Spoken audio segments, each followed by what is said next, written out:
I was signing the final paperwork for my first home when my phone exploded with messages. My hands trembled as I read the court summons. My own parents were suing me for theft, not money theft. They claimed I stole my younger sister Emma's future by refusing to give them my down payment.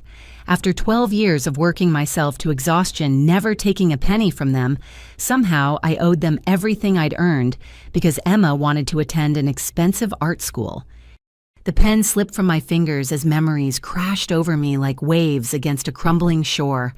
16 years old, standing in the manager's office at Paulson's Grocery, my first job interview. My parents, Brad and Diane, had made it crystal clear that morning that if I wanted anything beyond basic food and shelter, I'd need to earn it myself. Emma has real talent, my mother had said, adjusting Emma's new ballet shoes. We need to invest in her future. You're smart, Annika. You'll figure things out. Emma was 12, then already enrolled in private dance classes that cost more than our monthly groceries. I'd watched my parents drain their checking account for her summer art camp while telling me the $20 school field trip was too expensive. Mr. Paulson hired me that afternoon. 3-hour shifts after school, 8-hour days on weekends. I learned to stock shelves with geometric precision, memorize produce codes, and smile even when customers screamed about expired coupons. My grades never slipped. Honors chemistry at 7 in the morning, calculus until 3:30, then racing to work, still solving equations in my head while scanning groceries. You missed Emma's recital, my father would say, not looking up from his newspaper. Family comes first. But family, I learned, had a very specific definition in our house. Family meant Emma. Family meant sacrificing everything for her opportunities. Family meant my exhaustion was less important than her comfort. By 17, I'd saved enough for my own laptop bought secondhand from a college student. My parents questioned why I needed it when Emma could use a new easel. I started picking up extra shifts, working until 11 on school nights, running on 4 hours of sleep and pure determination. One Thursday evening, I came home to find my mother in my room holding papers I didn't recognize. My heart stopped. Credit card statements, 3 of them, all in my name. What are these? My voice barely carried across the room. She didn't even flinch.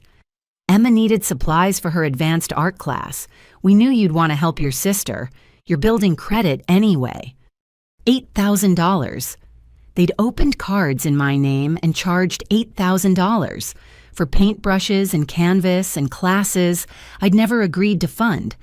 My savings meant for college applications and SAT prep suddenly seemed meaningless against this mountain of debt I hadn't created. I stared at the woman who gave birth to me, searching for remorse, for acknowledgement, for anything resembling maternal concern. Instead, she patted my shoulder like I was a skittish animal. Don't be so dramatic. We'll handle the minimum payments. Family helps family. But I knew the truth in that moment. I wasn't family. I was a resource to be mined, a well, to be drained, a bridge, to be burned, in service of Emma's dreams. The credit cards weren't a mistake or a desperate measure. They were a declaration of my worth in their eyes, spelled out in interest rates and fraud. I spent that night researching identity theft laws and credit repair strategies. By dawn, I'd filed reports with all 3 credit bureaus and documented everything. I couldn't press charges, not while living under their roof, but I could protect myself from further damage. My manager noticed the bags under my eyes the next day. Mrs. Chen, the assistant manager, quietly pulled me aside during break. "You okay, sweetheart? You've been looking worn down lately." I almost broke, then almost spilled everything to this woman who showed more concern in 5 seconds than my parents had in years. Instead, I straightened my spine and forced a smile. "Just college prep, you know how it is." She studied me for a long moment, then nodded. "If you need more hours, let me know. Good kids like you deserve every chance to succeed." More hours meant more money. More money meant faster escape. I took every shift they offered, learning to function on caffeine and willpower, watching my bank balance grow, digit by digit, while my parents remained oblivious to my plans. Emma flourished in her classes, painting masterpieces and dancing like she was born to it. I didn't begrudge her the talent or even the opportunities. What cut deepest was her ignorance of the cost. She'd bounce into my room after midnight, chattering about color theory while I struggled to stay awake over economics homework, never questioning why her sister looked so tired, why I was never home anymore, why our parents smiled at her and frowned at me. "You should come see my exhibition next week," she said one night, perched on my bed like a sparrow. "Mom says you're always too busy, but it would mean everything if you came." I looked at my little sister, so bright and unaware, and made a choice that would define the rest of my life. I wouldn't tell her the truth, wouldn't shatter her illusions about our parents or her place in the world, but I also wouldn't sacrifice my future for her comfort anymore. "I'll try," I said, knowing I'd be working a double shift that day. "But Emma, you should know that not everyone can drop everything for your events. People have responsibilities." She tilted her head, confused by the concept of obligations that trumped her performances. "But you're my sister. That's what family does." The words echoed our parents so perfectly I had to turn away. Family. Such a simple word that had been twisted into a weapon against me, a chain meant to bind me to their expectations.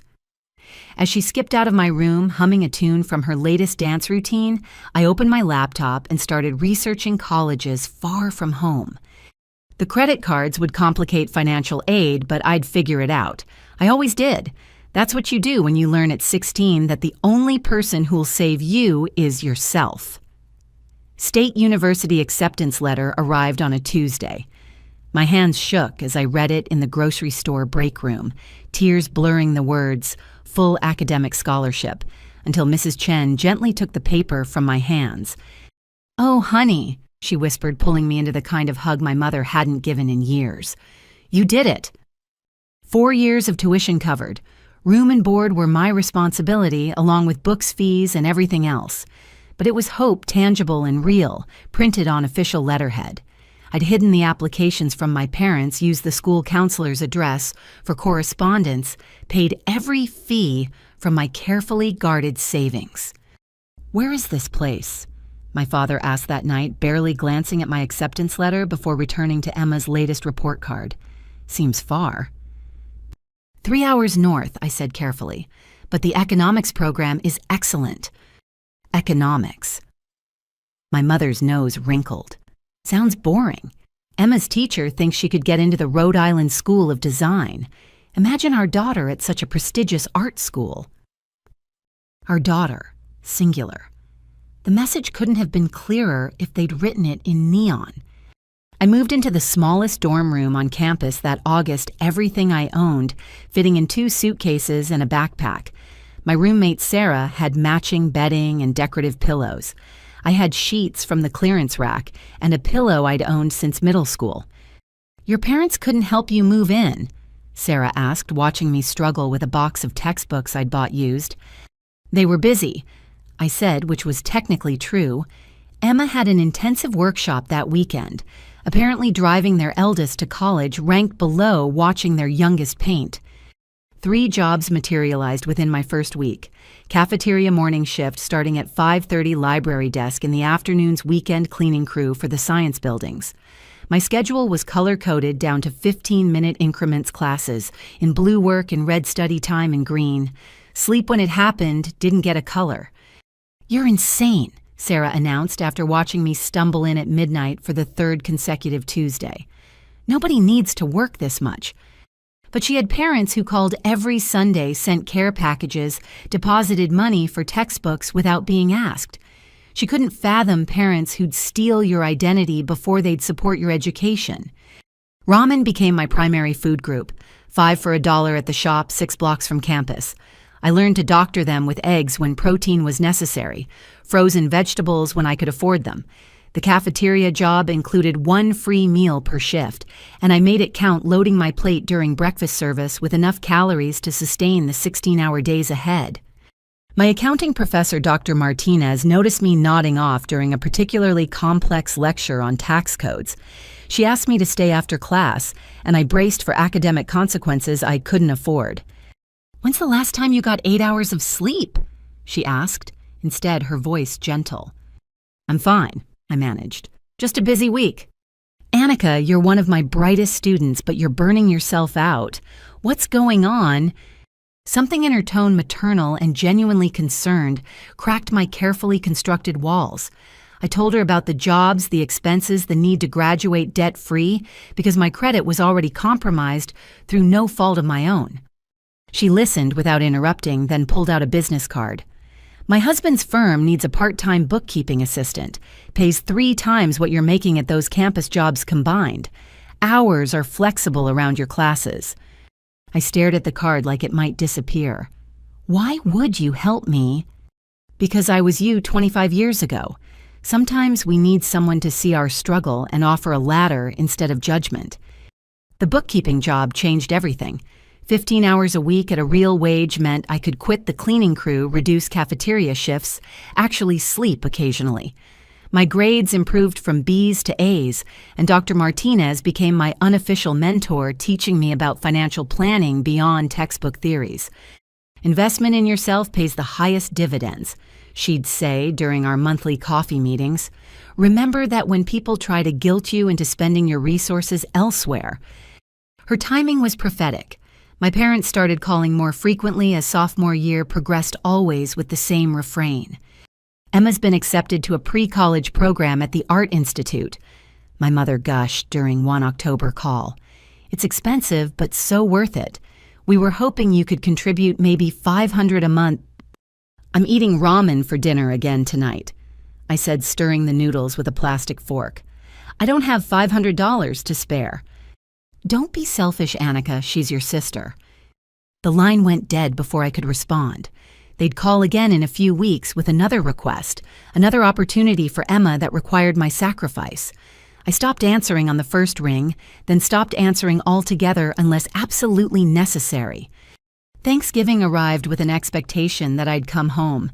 Bus tickets cost money I'd allocated for winter boots, but I made the journey anyway, hoping to see Emma if nothing else.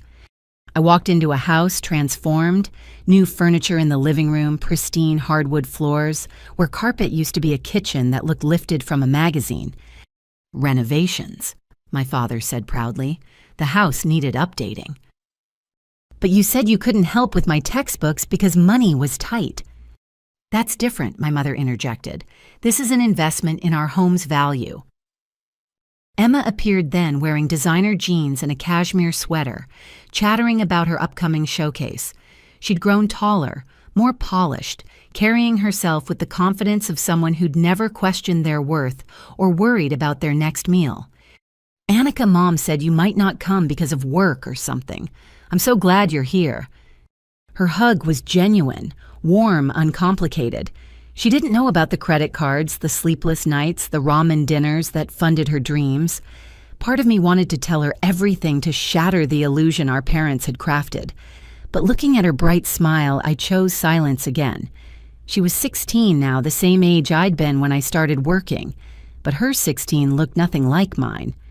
Dinner was awkward, filled with stories of Emma's achievements and pointed questions about my little job at school. When I mentioned making the dean's list, my mother changed the subject to Emma's latest commission. When I talked about my accounting courses, my father yawned and asked Emma about her college preferences. We're thinking she should apply early decision to RISD, he announced. With her talent, she's sure to get in. The tuition is steep, but we'll figure it out as a family. As a family. The words sat like lead in my stomach. I excused myself early, claiming exhaustion from the bus ride. Emma knocked on my door later that night. Are you okay? You seem sad at dinner. Just tired, I said, the familiar lie rolling off my tongue. Mom and Dad mean well, she offered. They just get excited about my art stuff. They're proud of you too, you know. I looked at my little sister, so earnest in her belief that our parents loved us equally, and felt the chasm between our realities widen. She lived in a world where parents sacrificed for their children's dreams. I lived in one where I was expected to sacrifice for hers. Get some sleep, I said gently. Big day tomorrow with your showcase. I left before dawn, catching the earliest bus back to campus. My parents texted their disappointment at missing breakfast together. I deleted the messages and went to work my cafeteria shift, finding more warmth in Mrs. Johnson's greeting than I'd felt in my childhood home. The rest of sophomore year blurred together in a haze of work and study. I learned to compartmentalize family drama, focusing on my grades and bank balance with single-minded determination. Friends invited me to parties, spring break trips, normal college experiences. I declined politely, calculating how many hours each activity would cost me.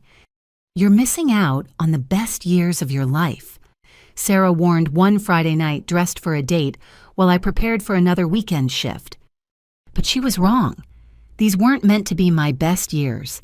These were my building years, my foundation years, my prove everyone wrong years. The best years would come later, when I stood on ground I'd paid for with my own hands. My phone rang as I walked to work. Unknown number, but local to my hometown.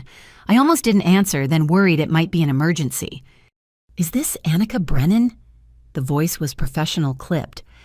"Yes. This is Collections Department at First National. You're 3 months behind on your credit card payment. We need to discuss your account immediately." My blood ran cold.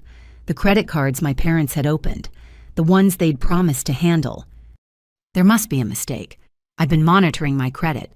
Those accounts were flagged as fraudulent 2 years ago. "Our records show you as the primary account holder. The balance is now over $12,000 with interest and fees. When can we expect payment?" I hung up and ran to the library, logging into my credit report with shaking fingers. There they were, zombie accounts risen from the dead, destroying the credit score I'd fought to rebuild. My parents hadn't just stolen my identity once. They'd done it again, using my information they'd kept betting I wouldn't prosecute family. Dr. Martinez found me there an hour later, surrounded by printed credit reports and legal websites, trying not to hyperventilate. "Talk to me," she commanded, sitting beside me on the floor. So I did. Everything. The first theft, the ongoing requests for money, the renovation I'd seen at Thanksgiving, funded while I ate instant noodles, and now this second betrayal that could derail my entire future. She was quiet for a long moment after I finished. Then she pulled out her phone and called her husband. "David, I need you to connect me with Jennifer Walsh. Yes, the attorney. I have a student who needs help." "I can't afford a lawyer," I whispered. "You can't afford not to have one," she countered. "This ends now, Annika. They've stolen enough from you." But even as I nodded, even as I accepted the attorney's business card and scheduled the consultation, I knew the theft went beyond money. They'd stolen my security, my trust, my belief that parents naturally want their children to succeed. They'd stolen my college experience, turning it into a desperate race against financial ruin. They'd tried to steal my future, that I decided was the one thing I wouldn't let them have. The stage lights were blinding, but I didn't need to see the audience to know what I wouldn't find there. 3 empty seats and row G tickets I'd naively sent home with a handwritten note, "I did it. Hope you can come. Annika Marie Brennan, Bachelor of Science in Accounting, summa cum laude." Dean Williams beamed as she handed me my diploma, whispering, "Exceptional work, Miss Brennan. Your professors speak highly of you." The leather folder felt heavier than its physical weight suggested. 4 years condensed into a single document, proof that exhaustion could be transformed into achievement. My phone had been silent all morning. No congratulations, no apologies for missing the ceremony, no acknowledgement that their eldest daughter had just accomplished something extraordinary. Sarah hugged me afterward, her parents snapping photos like I was their own child. "You should be so proud," her mother gushed.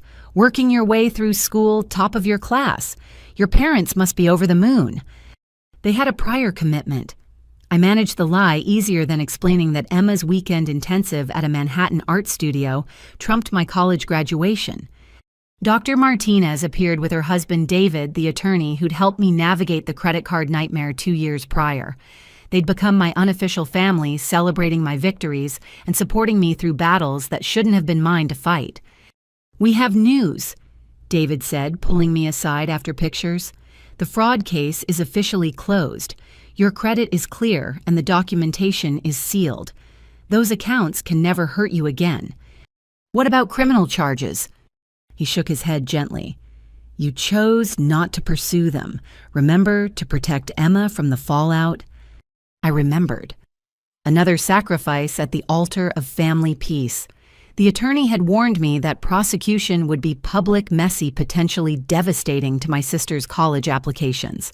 So I'd accepted the civil resolution, the cleared credit report, the legal documentation that would protect me going forward. My parents never knew how close they'd come to handcuffs instead of a cease and desist letter. "There's more," Dr. Martinez interjected. "David's firm has an opening, entry-level accounting position, but with your credentials, you'd move up quickly." My throat tightened. "You've already done so much." "We've done what any decent people would do for someone who's worked as hard as you have," she corrected. "The job is yours if you want it. Starting salary is $70,000. $70,000. The number rolled around my mind like a foreign language. After years of calculating whether I could afford a $2 coffee, suddenly I was looking at financial stability. Real stability, not dependent on anyone else's promises or manipulation. "When do I start?" They laughed, and Sarah's father insisted on taking everyone to dinner to celebrate. Over pasta I didn't have to budget for, and wine I'd never learned to appreciate. I felt the first glimpses of who I might become without poverty nipping at my heels. My phone buzzed as dessert arrived. "Emma, heard you graduated today. Mom said they told you about my workshop acceptance. Maybe now that you'll have a real job, you can help." I stared at the message, noting what was missing. No congratulations, no acknowledgement of my achievement. Just another hand extended for money I hadn't even earned yet. I turned my phone face down and enjoyed my tiramisu. The move to Cincinnati for the job happened fast. One suitcase had become 3, though my possessions still fit in Sarah's car for the drive to my new life. The studio apartment was tiny, but mine, with a lease only my name on it and locks my parents didn't have keys to. "This is depressing," Sarah announced, surveying the empty space. "You need furniture."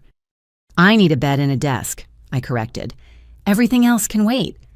She rolled her eyes but helped me assemble the cheapest bed frame we could find, understanding that luxury wasn't my priority.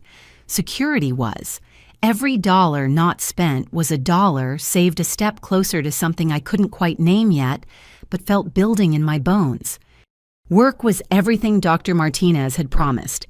Davidson and Associates specialized in financial planning for small businesses, and they treated their employees like assets rather than expenses. My supervisor, Janet, was brilliant and patient, teaching me practical applications for all those theoretical concepts I'd memorized. "You catch on fast," she noted after my first month. "Most new grads take 6 months to reach where you are already." "I've had good teachers," I said, thinking of Dr. Martinez, but also Mrs. Chen from the grocery store, Mrs. Johnson from the cafeteria, all the women who'd shown me kindness when my own mother couldn't be bothered. The paychecks felt surreal. After taxes and retirement contributions, I still had more monthly income than I'd grossed annually during college. I maintained my Spartan lifestyle banking, 70% of each check watching the numbers climb, with something between disbelief and fierce pride. 3 months into the job, my parents finally called. "We heard you're working at some firm," my mother began without preamble. "Emma's been accepted to RISD, early admission. We're so proud." I waited for the ask. It didn't take long. "The first year is $90,000 with room and board. We've scraped together 30, but we're hoping family can help with the rest. You must be making good money now." $60,000. I let the number sit between us. "You're asking me for $60,000. "Not all at once," my father chimed in clearly on speaker. "Maybe 20 per year. You don't have any real expenses, and Emma's opportunity?" "I have expenses," I interrupted. "Rent, food, transportation, student loans from the credit cards you fraudulently opened in my name." Silence. Then my mother's voice harder now.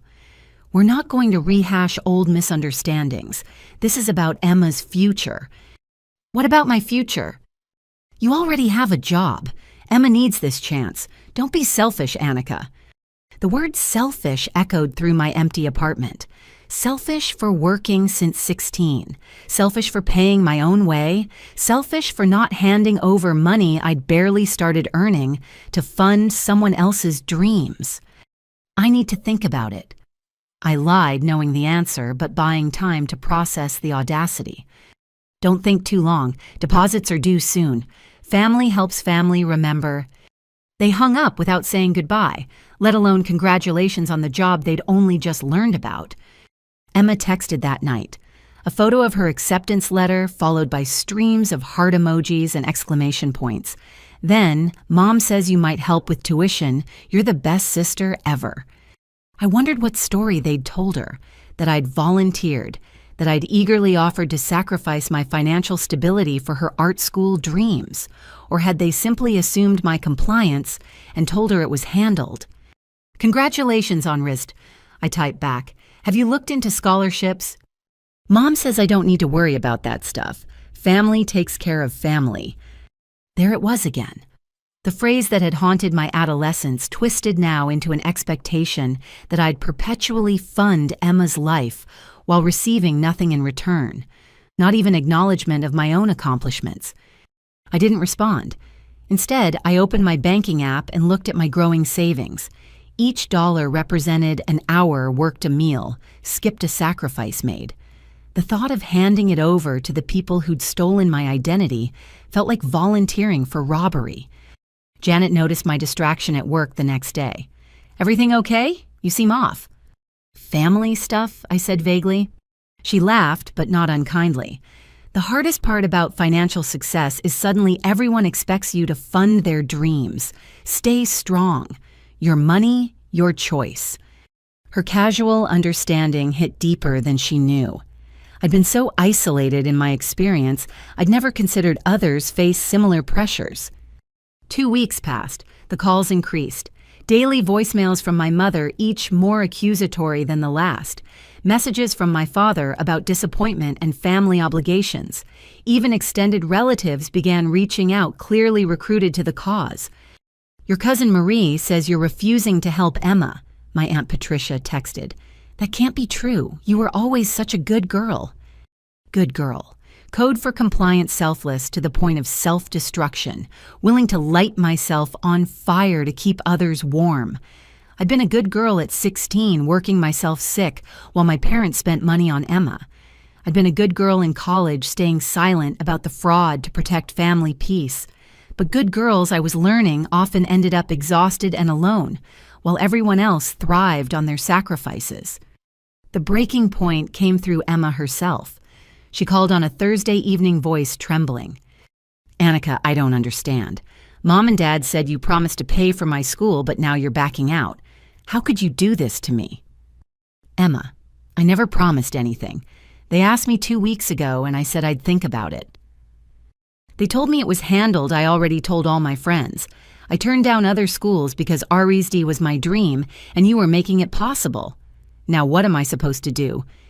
Her pain was real, but it wasn't my creation. Our parents had built this house of cards, promising money they didn't have from someone who'd never agreed to give it. Have you applied for financial aid scholarships, work-study programs? Why should I have to when you have the money, God, Annika? When did you become so selfish? This is my future we're talking about. And what about my future? The words exploded out of me. What about the jobs I've worked since I was 16?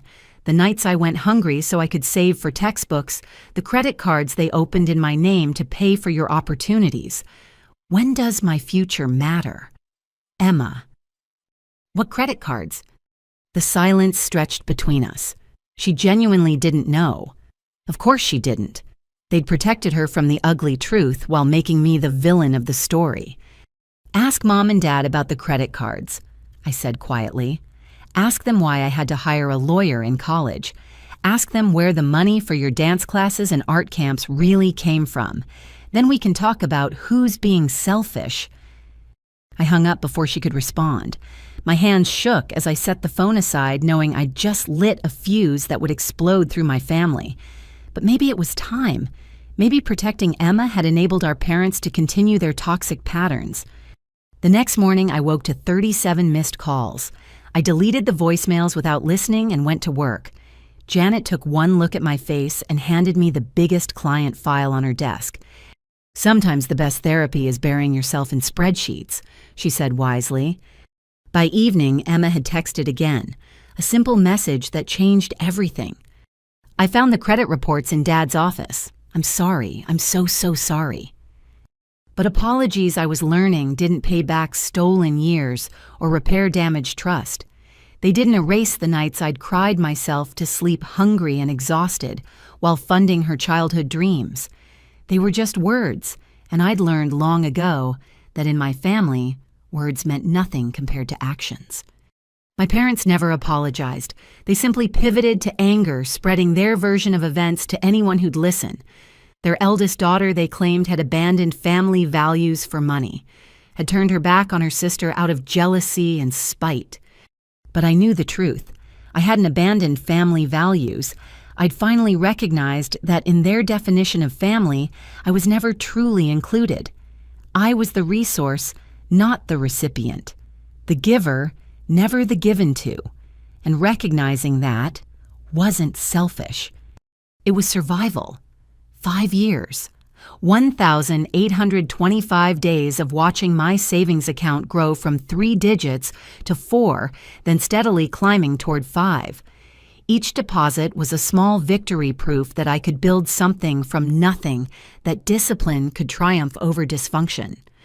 My promotion to senior accountant came with a substantial raise and a private office with a window overlooking downtown Cincinnati. I'd earned it through 60-hour weeks and a willingness to tackle the complex accounts others avoided. My apartment had evolved too, from empty studio to a furnished 1-bedroom in a better neighborhood, though I still lived well below my means. You could afford so much more, my colleague Rachel observed during lunch, scrolling through vacation photos on her phone. When's the last time you took a real trip? I'm saving for something, I said, the same response I'd given for years. Retirement's 40 years away. She laughed. Live a little. But she didn't understand. The something I was saving for wasn't abstract or distant. It was concrete and foundational in the most literal sense. Every month I studied real estate listings, attended open houses on weekends, learned about interest rates and property taxes, with the same intensity I'd once memorized accounting principles. The dream had taken shape slowly. A house. My own house. A place where no one could steal my identity, demand my money, or make me feel like an unwelcome guest in my own life.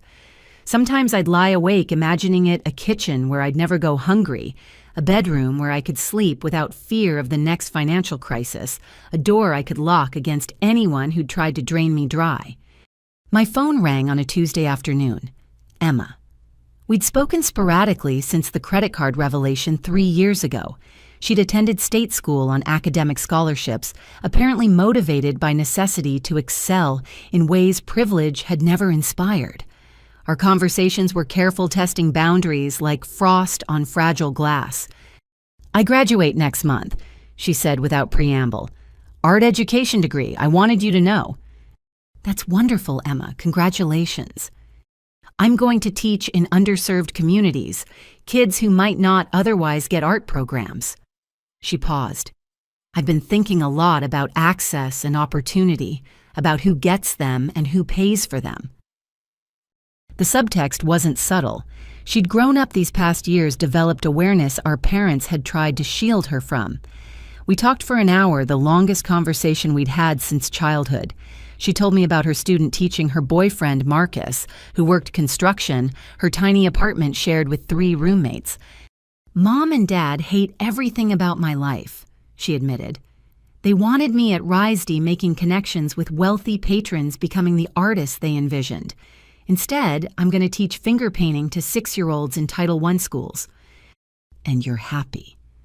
I'm useful, she said, and I heard myself in her voice. I'm building something meaningful, even if they can't see it. We hung up with promises to stay in touch, and for the first time, I believed we might.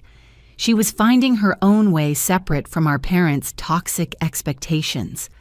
Maybe there was hope for sisterhood after all, built on mutual understanding, rather than obligatory sacrifice. The next morning, I met with Michelle, my real estate agent. She'd been patient with my specific requirements, reasonable commute, solid neighborhood within budget, but below my maximum approval amount. After 2 years of searching, she called with barely contained excitement. "I found it," she announced. "It's perfect for you. 3 bedrooms, 2 baths, updated kitchen, great bones. The sellers are motivated.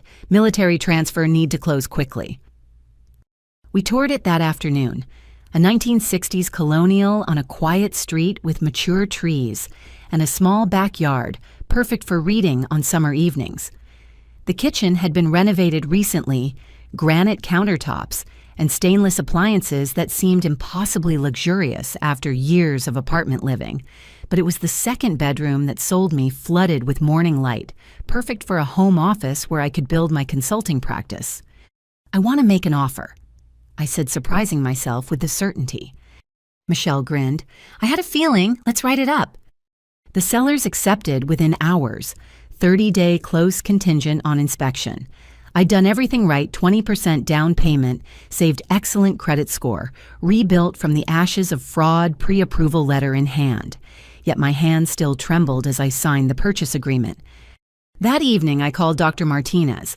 She'd retired the previous year, but remained my mentor, my chosen mother figure, who'd shown me what support actually looked like. "I'm buying a house," I blurted out as soon as she answered. Her whoop of joy made me laugh. "Oh, sweetheart, I'm so proud of you. Tell me everything." I described the house, the neighborhood, the light in that second bedroom. She listened with the enthusiasm my own mother had never shown for my achievements. "When do you close?" 30 days, July 15th. "Perfect. I'll bring champagne. This deserves proper celebration." Her unconditional joy made the moment real. I was buying a house. Me, the girl who'd survived on ramen and determination, was putting down roots in soil no one could poison. The inspection went smoothly. A few minor issues easily negotiated with sellers eager to move. I spent evenings at the house measuring rooms, imagining furniture placement, picturing a life of stability I'd craved since 16. Sometimes I'd sit on the front steps, key in hand, marveling that this would soon be mine. Word traveled as it always did in families that confused gossip with communication. My phone lit up with messages from relatives I hadn't heard from in years. "Heard you're buying a house," Cousin Marie texted. "So exciting. When's the housewarming?" I didn't respond to most of them. These were the same people who'd lectured me about selfishness when I wouldn't fund Emma's art school dreams. Their sudden interest felt calculated testing whether my success might benefit them somehow. But it was the call from my parents that I'd been dreading and expecting in equal measure. "We heard through Patricia that you're purchasing property." My mother began formally as if conducting a business transaction. "Naturally, we assumed you'd choose something closer to home." "Cincinnati is my home," I corrected. "Has been for 5 years. Don't be ridiculous. Your family is here. Emma's here. She'll need somewhere to stay when she starts teaching in the fall." The assumption hit like ice water. Of course, in their minds, my house was just another resource to be claimed my achievement, merely an opportunity for Emma's convenience. "Emma has her own apartment," I said carefully. "A cramped rental with strangers. Surely you'd want your sister to have proper accommodations. Family helps." "Family," I interrupted. "Tell me what help did family offer when I was working 3 jobs in college, when I was eating ramen for months, when you stole my identity for credit cards?" "We've been through this," my father interjected. "Dwelling on the past helps no one. We're talking about Emma's future." "No," I said quietly. "We're talking about my future, my house, my life that I built without your help and despite your interference. Emma's welcome to visit, but she won't be living with me." "You've become a very selfish person, Annika. Money has changed you." "Poverty changed me," I corrected. "Poverty you enforced while renovating your house and funding Emma's dreams. If protecting what I've earned makes me selfish, then I'll wear that label proudly." They hung up, but I felt lighter. Each conversation like this strengthened my resolve, clarified the boundaries I'd been too young and desperate to set before. Emma called an hour later. "They're furious," she said without greeting, ranting about ungrateful children and family obligations. "Are you calling to lecture me too?" "No," Her voice was firm. "I'm calling to say congratulations on your house, and to apologize for them assuming I'd mooch off you. I have my own plans, my own life. I don't need or want their version of help anymore." "They mean well," I offered half-heartedly. She laughed, bitter and knowing. "Do they, or do they mean to control well? There's a difference, and I think we both know which one applies here." We talked about her job prospects, about Marcus, who'd proposed the week before, about lives we were building, independent of parental expectations. When we hung up, I felt something shift between us. Not quite healing, not yet, but the possibility of it. Two sisters finding their way back to each other by first finding themselves. The closing day arrived with summer thunderstorms that cleared by afternoon, leaving the air fresh and electric with possibility. I sat at the gleaming conference table, signing my name, dozens of times, each signature a small declaration of independence. "Congratulations, Miss Brennan," the attorney said, sliding the keys across the table. "You're now a homeowner." The weight of those keys in my palm felt like redemption. Every exhausted shift, every skipped meal, every night spent studying by lamplight, while my body screamed for sleep, had led to this moment. I'd transformed trauma into triumph, scarcity into security. Dr. Martinez waited in the driveway with promised champagne and a small potted orchid. "For your new beginning," she said, hugging me tightly. "You've earned every bit of this." We toured the empty house together, our footsteps echoing on hardwood floors that belonged to me. In the kitchen, we toasted with champagne and coffee mugs I'd brought in my car, the only dishes I owned yet. "What's next?" she asked, studying me with the fond concern of chosen family. "Furniture shopping, I suppose. Learning to maintain a house, building something stable." "And your family?" I considered the question, looking out the window at my small backyard, imagining garden beds, and maybe a bird feeder. They'll either accept my boundaries or they won't. Either way, I'll be here in my own home, living the life I've earned. That night, I slept on an air mattress in my new bedroom boxes stacked against the walls, the unfamiliar sounds of the house settling around me. But for the first time since I was 16, I felt truly safe. No one could take this from me. No one could demand I sacrifice it for someone else's dreams. The house was more than property. It was proof that a girl who'd been deemed worthy only of sacrifice could build something beautiful and lasting. It was evidence that family could be chosen, that love could be earned through actions rather than assumed through blood, that the American dream was still possible for those willing to work themselves raw for it.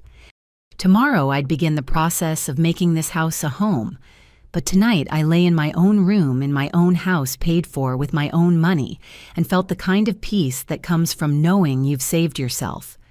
Outside, crickets sang summer songs and I fell asleep to the sound of freedom.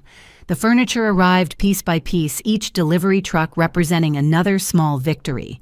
A couch that wasn't secondhand, a dining table where I could host dinners, a bed frame that didn't squeak with every movement. I spent weekends at estate sales and antique shops, finding treasures that made the house feel like home rather than just shelter. "You have an eye for this," Rachel said during a Saturday visit, admiring the vintage mirror I'd hung in the hallway. "Everything looks so intentional."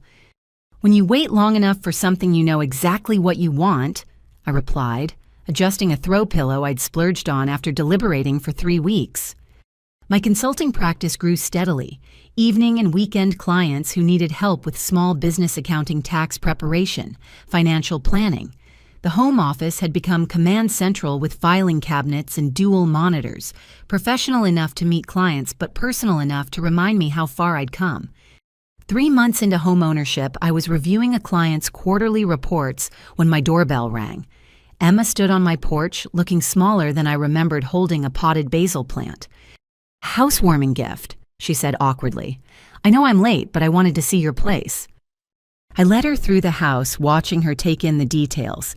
She paused at the bookshelf lined with accounting texts and business guides, touched the soft throw blanket draped over my reading chair, smiled at the gallery wall of photographs from my college graduation and various work celebrations. "It's perfect," she said softly. "It's so completely you." We settled in the kitchen with coffee and caught up properly. She'd accepted a position at an elementary school in a struggling district, exactly as she'd planned. Marcus worked for a construction company specializing in affordable housing. They were saving for their own place, living frugally but happily in their small apartment. "Mom and Dad refuse to visit us," she admitted. "They say the neighborhood is beneath our family's standards, as if we ever had standards beyond appearance."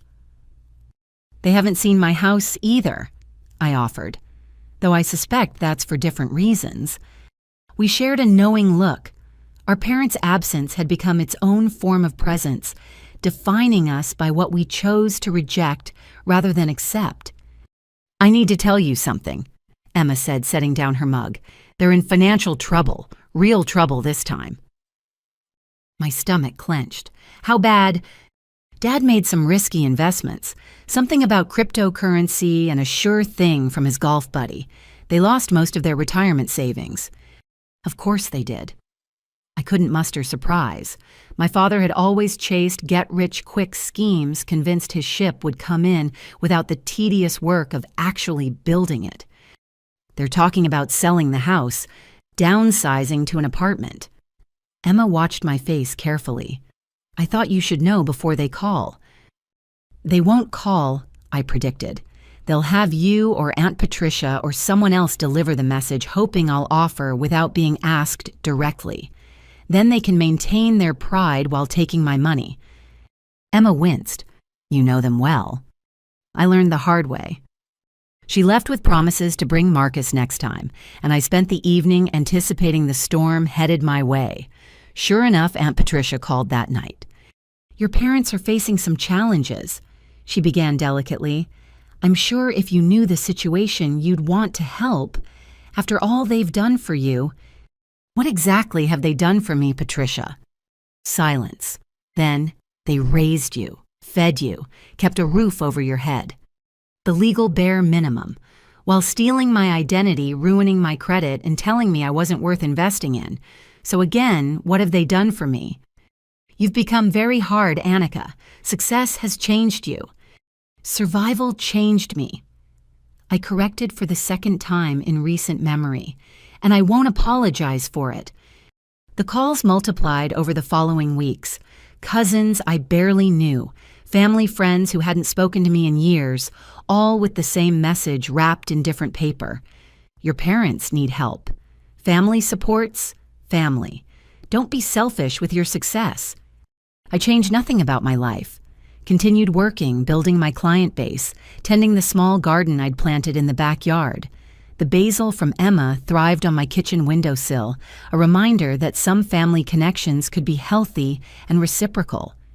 Then came the message I'd been expecting, not from my parents, but from Emma again. "They want to visit your house this weekend. They said they want to see what you've accomplished." I read between the lines easily. They wanted to assess my assets, calculate what I could afford to give them. The house would be appraised not as my achievement, but as their potential resource. "Tell them Saturday at 2, I decided. "You and Marcus should come too." "Are you sure?" "I'm sure I want witnesses," I said honestly. Saturday arrived gray and humid, the kind of Midwest day that promised storms by evening. I'd cleaned the house thoroughly, not to impress, but to armor myself in the pride of ownership. Every surface I'd polished, every room I'd decorated, every bill I'd paid on time was a shield against whatever manipulation they'd prepared. Emma and Marcus arrived first.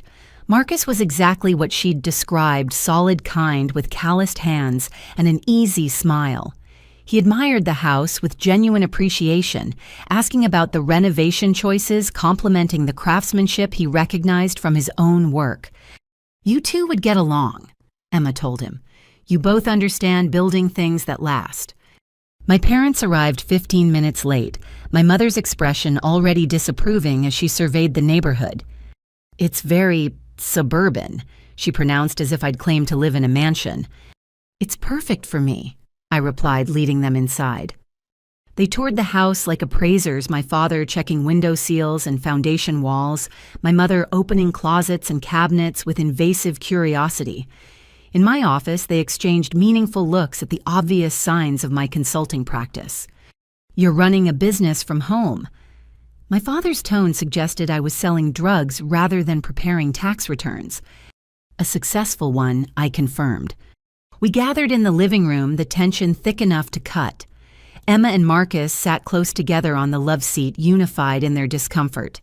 My parents claimed the couch like a throne, leaving me the armchair I'd specifically chosen for its position of subtle authority in the room.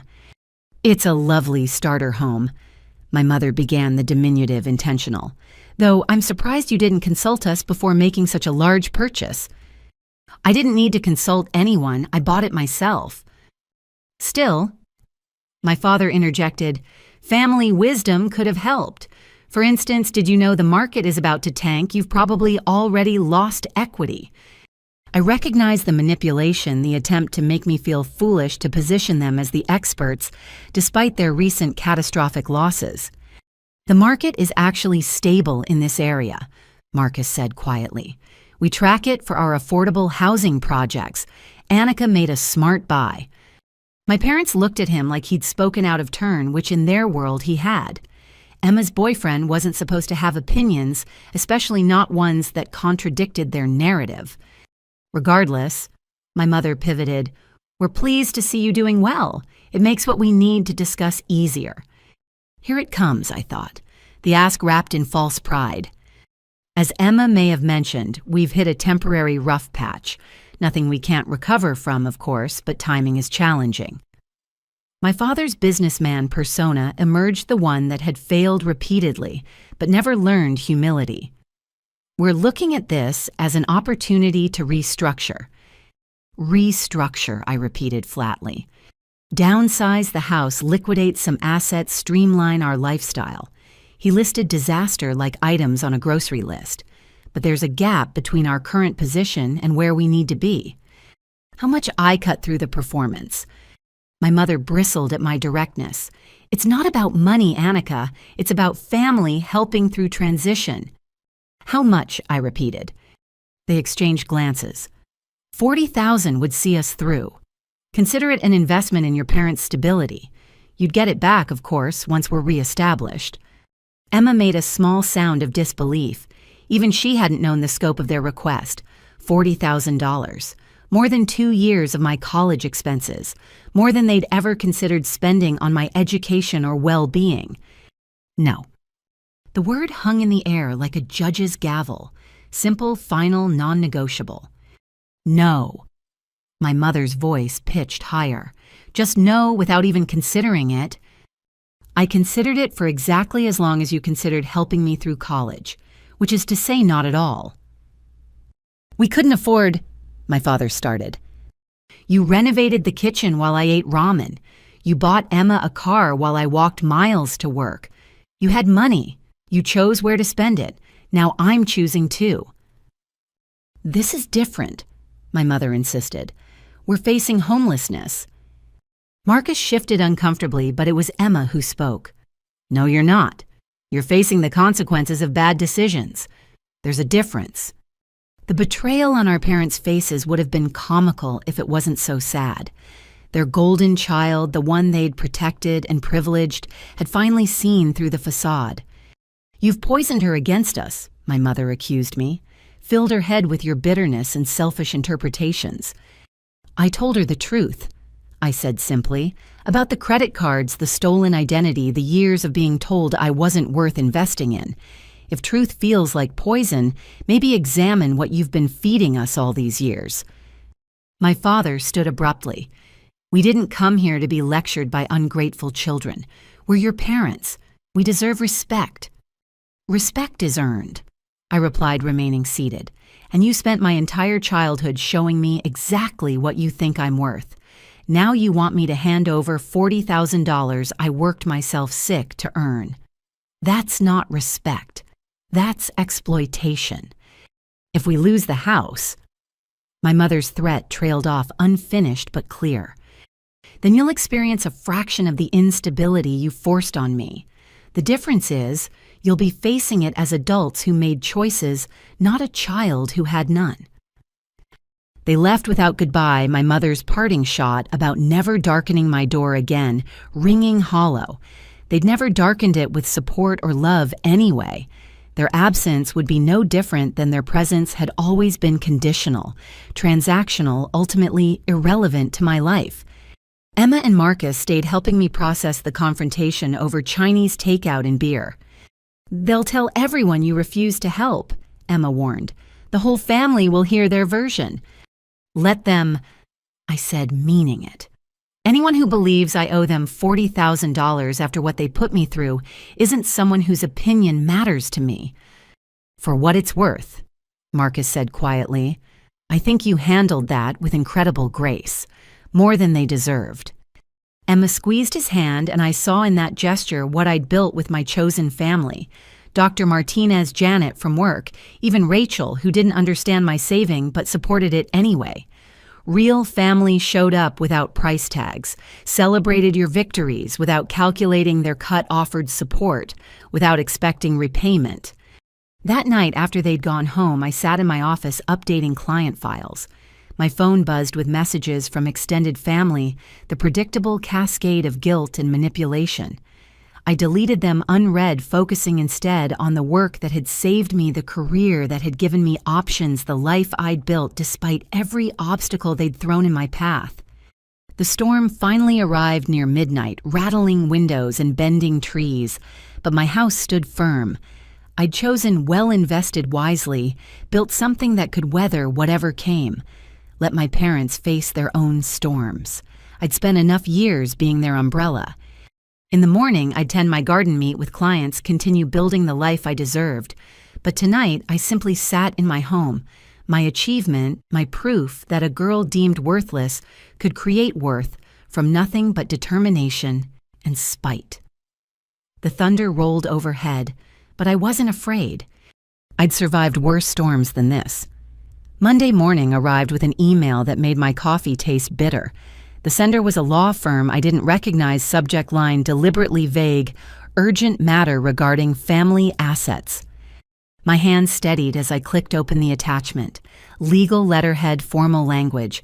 But the message was clear: my parents had hired an attorney. They were exploring their options regarding what they called my moral and financial obligations to family welfare. I forwarded it immediately to David Martinez, Dr. Martinez's husband, who'd helped me through the credit card fraud years ago. His response came within minutes. "Can you come by the office this afternoon? Bring everything." The everything took 3 boxes. Every pay stub from age 16 onward. Bank statements showing my savings growth. The credit fraud documentation. Receipts for ramen purchases during college. A paper trail of survival that I'd kept partly from habit, partly from some instinct that I'd need proof someday. Apparently someday had arrived. David's office had expanded since I'd last visited, now occupying an entire floor of a downtown high-rise. His assistant led me to a conference room where he waited with another attorney, a woman with sharp eyes and silver hair pulled into an elegant bun. "Annika, this is Patricia Chen, our family law specialist," David introduced. I asked her to join us given the nature of the threat. Patricia Chen. Not Mrs. Chen from the grocery store, but the name coincidence felt like a sign. She shook my hand firmly, already scanning the letter I'd received. "Tell me about your relationship with your parents," she said without preamble. "Start from the beginning. Leave nothing out." For 2 hours, I laid out 18 years of dysfunction. The favoritism, the financial abuse, the identity theft, the educational neglect.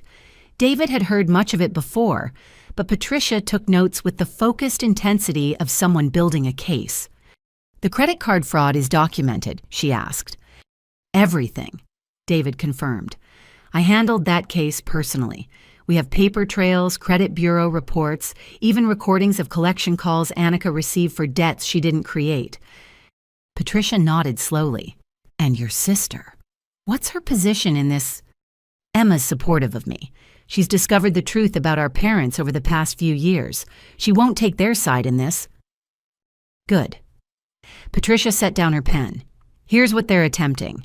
It's called filial responsibility law. In some states, adult children can be held financially responsible for indigent parents. However, Pennsylvania's version has very specific requirements they don't come close to meeting. Relief washed through me. So they have no case. They have no legal case, she clarified. But they can still file suit, drag you through proceedings, damage your reputation, cost you money in defense. The question is, do you want to wait for them to escalate, or do you want to take preventive action? What kind of preventive action? David leaned forward. We could file a restraining order based on the financial harassment. We could pursue charges for the credit card fraud even though it's years old.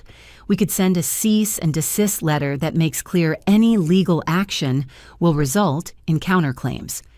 Or, Patricia added, you could do nothing and see if they're bluffing. I thought about my parents, their patterns, their entitlement that ran so deep they genuinely believed I owed them my success. They're not bluffing. When they don't get what they want, they escalate, always have. Then we recommend the cease and desist letter first. It puts them on notice documents, your position, and warns of consequences. If they persist, we move to stronger measures. How much will this cost? Old habits died hard. Patricia smiled, the first warmth she'd shown. David told me about your history. Our firm has a fund for cases like yours where financial abuse requires legal intervention. Consider it an investment in protecting what you've earned. I signed the retainer agreement with a mixture of gratitude and rage. Gratitude that good people existed willing to help without bleeding me dry. Rage that I needed legal protection from the people who should have protected me. That evening, Emma called. They got a letter from your lawyers. They're losing their minds. Are you safe? My first concern was for her proximity to their anger. I'm at Marcus's place. But Annika, they're talking about suing you for defamation now, too. They say you've spread lies about the credit cards. Good thing I have proof of the truth. This is getting so ugly. She sighed. I keep thinking about holiday dinners when we were kids. Were we ever really a family? I considered the question. You and I were sisters. We're becoming that again. But the four of us as a family, I think that was always more performance than reality. The cease and desist letter had its intended effect temporarily. My parents went quiet for a week, no doubt consulting with their attorney about options. But silence from them was like the eye of a hurricane, deceptive calm before renewed destruction. The storm broke on a Thursday. I was meeting with a client when my phone exploded with notifications. Social media tags, text messages, missed calls. My mother had taken to Facebook with a carefully crafted narrative of parental heartbreak. After sacrificing everything to raise our daughters, her post began, "We find ourselves abandoned in our time of need. Annika has chosen money over family success, over soul. We're facing homelessness while she lives in luxury, forgetting everything we've done for her." The comments were already piling up. Relatives expressing shock, family friends offering prayers, church members my parents had cultivated for exactly this kind of moment, ready to shame their prodigal daughter into compliance. But then unexpected allies emerged. Mrs. Chen from the grocery store, now retired, but still Facebook active, commented, "I remember Annika working herself to exhaustion as a teenager while you renovated your kitchen. Interesting definition of sacrifice." Dr. Martinez, who rarely used social media, wrote simply, "I've seen the receipts. The truth is documented." And then Emma, brave Emma, who'd found her voice. "Mom, stop. You spent my college fund gambling on crypto. You opened credit cards in Annika's name. This isn't about family. It's about consequences you don't want to face." The post disappeared within an hour, but screenshots had already been taken. David called almost gleeful. "This is perfect. They've put their claims in writing in public. If they proceed with any legal action, this becomes evidence of harassment and defamation on their part." But I didn't feel victorious. I felt tired, bone-deep, soul-weary, tired of fighting for the right to exist without exploitation. That night, I sat in my garden despite the cooling October air, wondering if peace was too much to ask for. Rachel found me there, having seen the social media drama. She brought wine and righteous anger on my behalf. "I finally get it," she said, pouring generous glasses.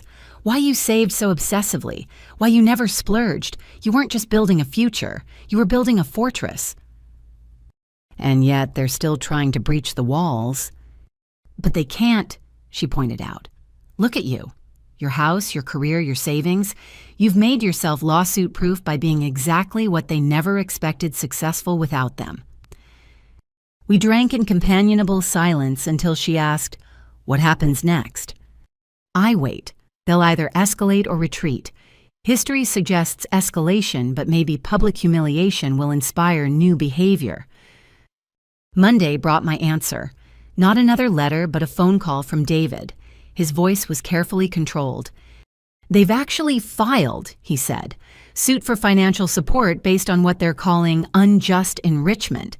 They claim your success was built on their foundation, therefore you owe them compensation." That's insane. That's desperation. Patricia's already drafting our response. We're countersuing for the credit card fraud, harassment, and defamation. Are you prepared for this to get uglier?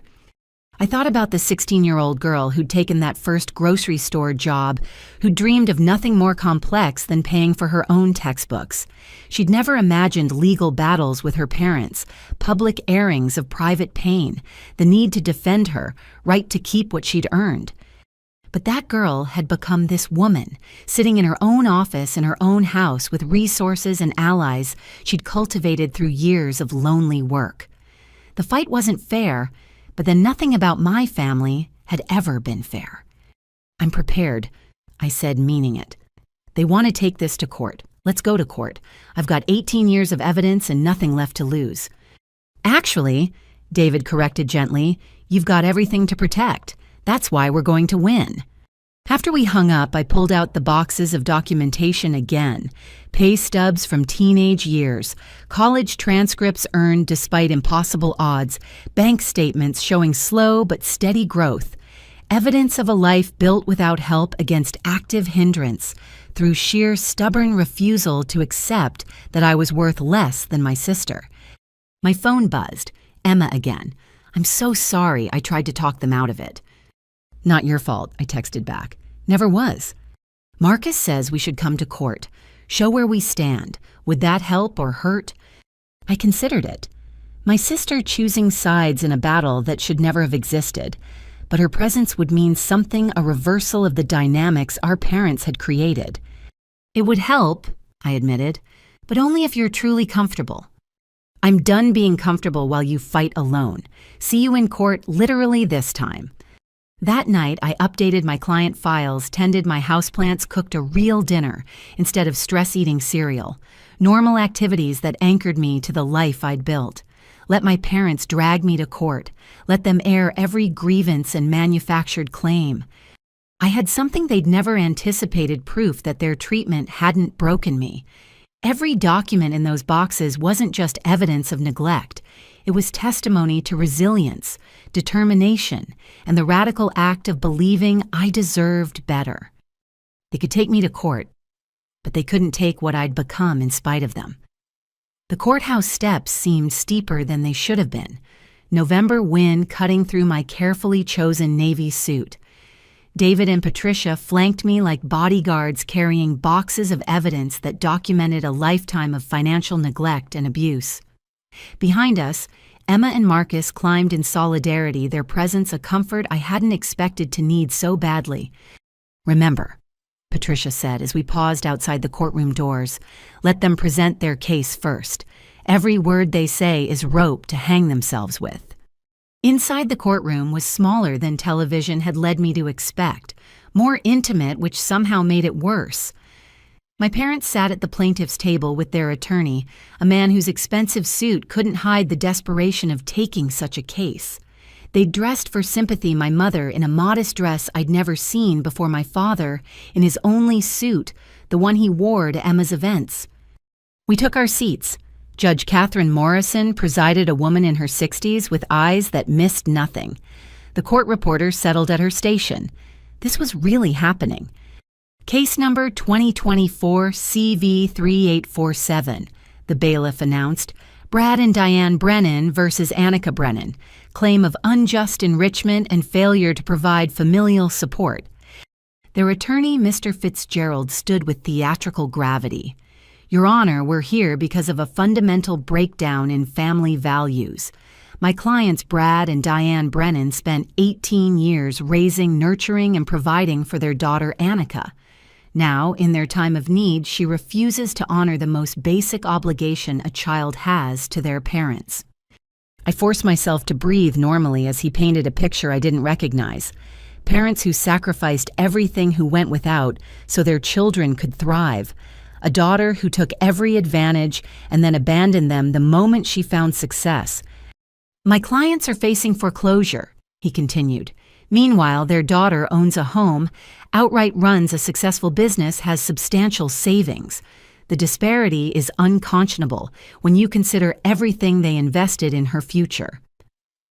David made notes, his expression neutral. Patricia radiated calm confidence. I tried to channel their professional detachment, but my hands trembled in my lap. Fitzgerald called my father first. Brad Brennan took the stand like a man convinced of his own martyrdom. "Tell us about Annika's childhood," Fitzgerald prompted. "We gave her everything we could," my father said, his voice catching with practiced emotion. "Dance lessons, art camps, every opportunity to explore her talents." I nearly laughed. He was describing Emma's childhood, not mine, but Fitzgerald moved quickly past specifics. "And her education.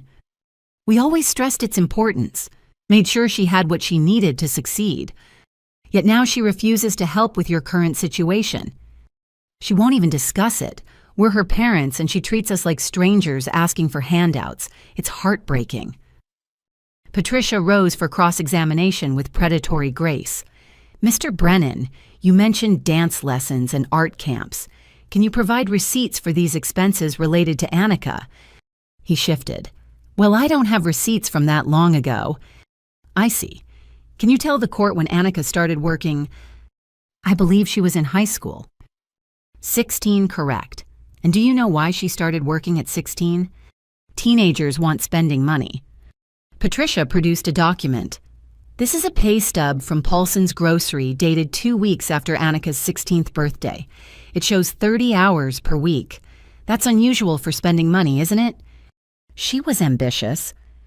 Was she also ambitious when she paid for her own SAT prep, her college applications, her textbooks? My father's jaw tightened. We had 2 daughters to provide for. "Ah, yes, Emma, she attended dance lessons, didn't she, and art camps.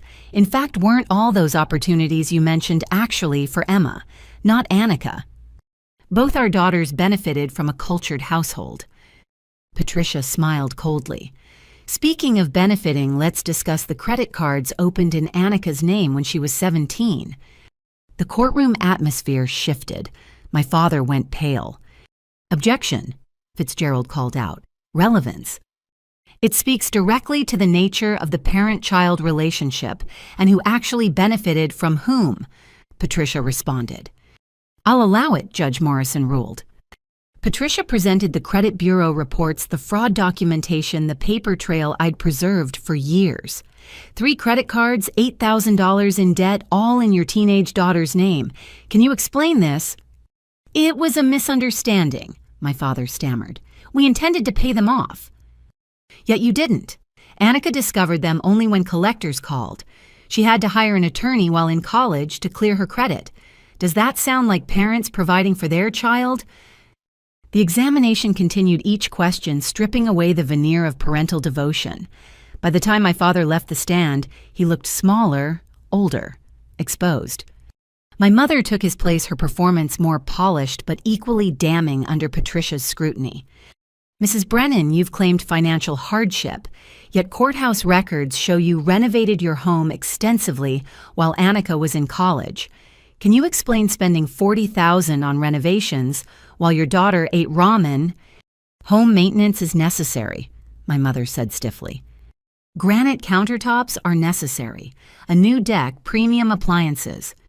Patricia methodically presented bank records, contractor receipts, social media posts my mother had made bragging about her dream kitchen while I'd worked 3 jobs. Then came the moment I dreaded and anticipated in equal measure. "Your Honor," Patricia announced, We'd like to call Emma Brennan to the stand." My sister walked forward with quiet dignity, her hand briefly touching my shoulder as she passed. She'd chosen her side publicly now, and we all knew there would be consequences. "Miss Brennan."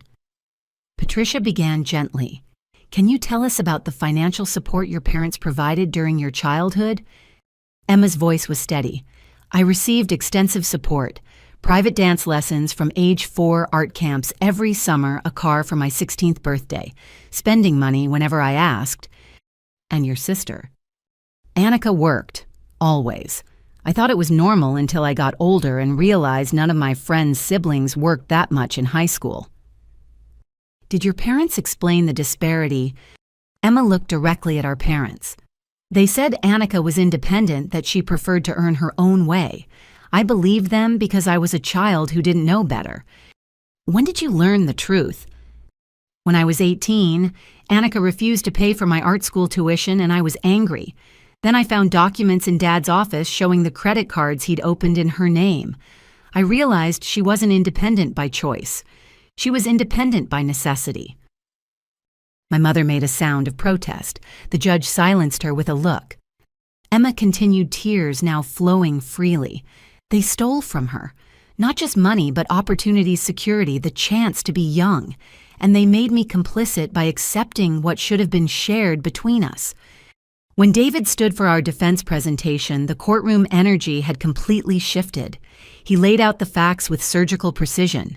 Every pay stub from age 16, every college expense paid alone, every sacrifice documented in black and white. "Your Honor," he concluded, "not only does Annika Brennan owe her parents nothing, they owe her approximately $12,000 in damages from identity theft plus interest. We're prepared to file counterclaims if this baseless suit continues." Then he called me to testify.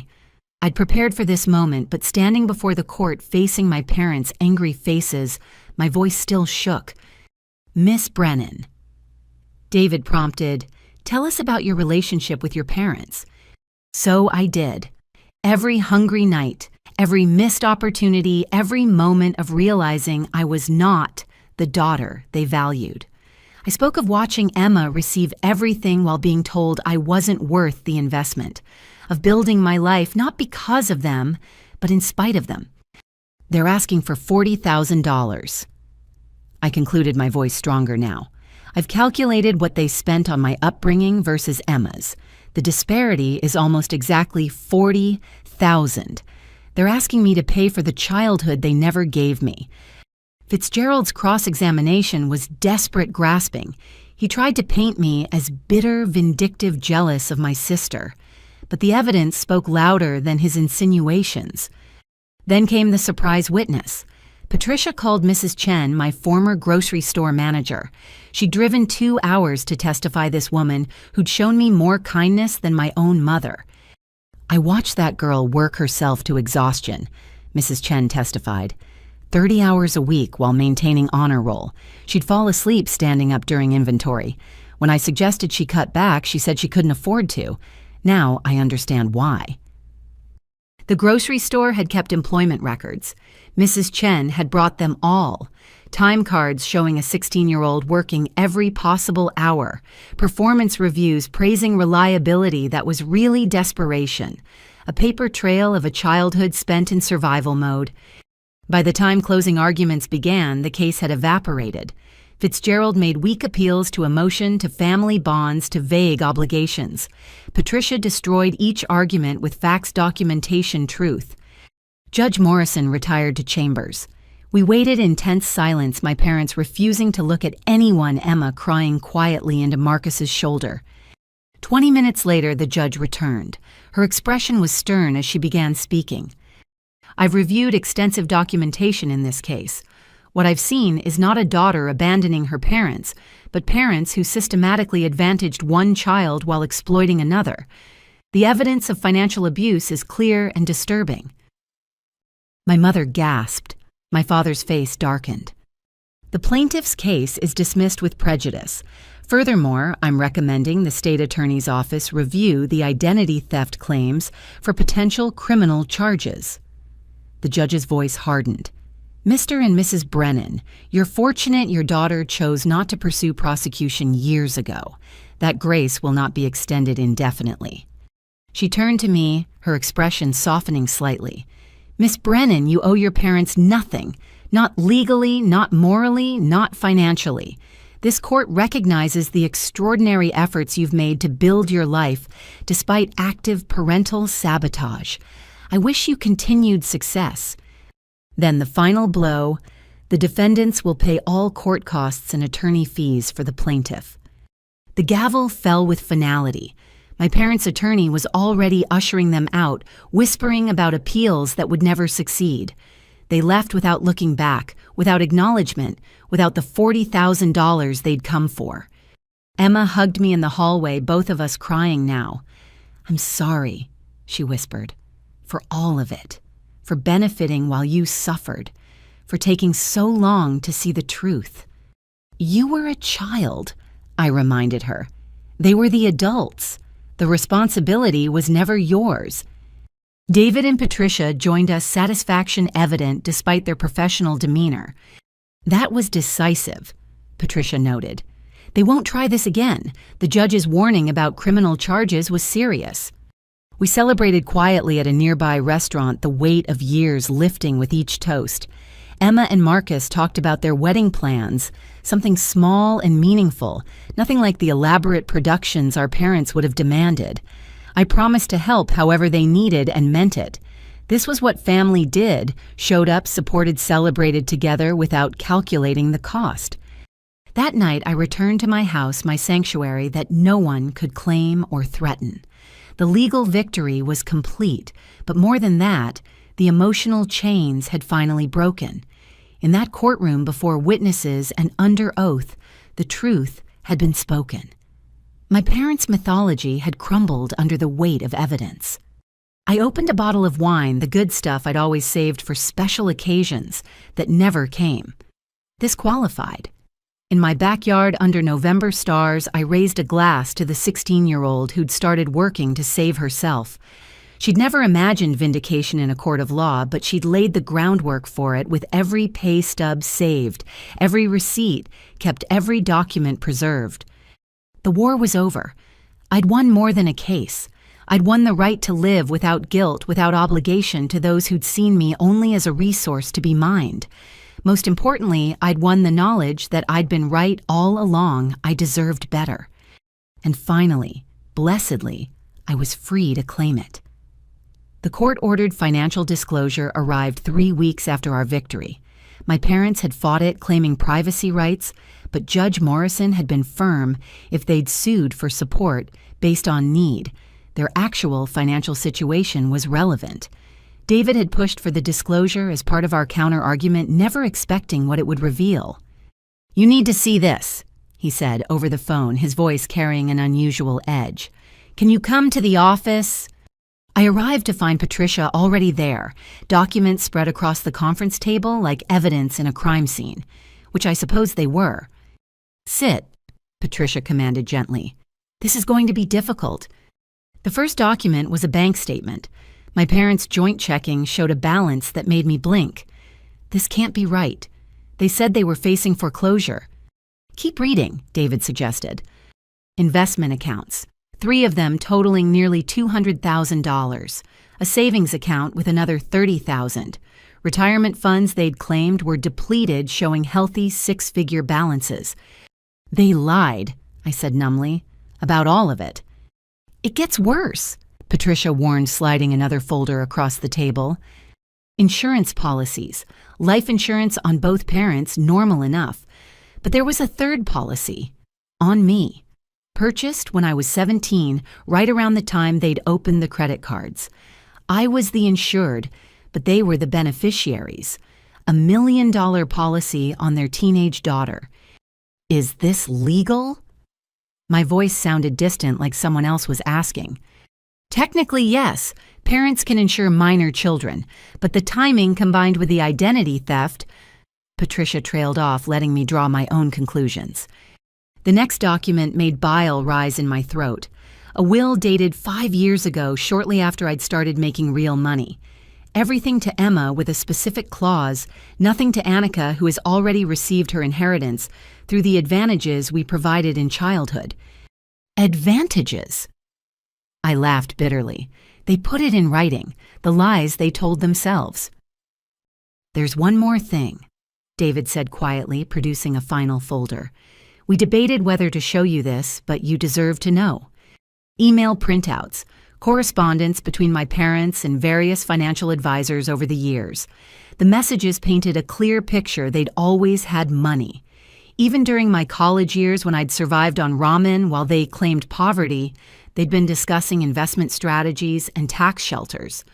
One email dated the week of my college graduation made me push back from the table. We've decided not to attend Annika's ceremony. My mother had written to someone named Claire, apparently a family friend. If she believes we contributed nothing to her success, let her celebrate alone. Besides, Emma has a workshop that weekend, and we need to maintain our priorities. Once Annika starts earning real money, she'll come around. They always do when they realize family connections matter in business. They planned it, I whispered. My isolation, the guilt trips, all of it. They thought they were playing a long game. Patricia's expression was grim. The pattern is clear. They invested in Emma because they saw her as compliant, likely to support them. You were written off as too independent, so they tried to exploit you differently.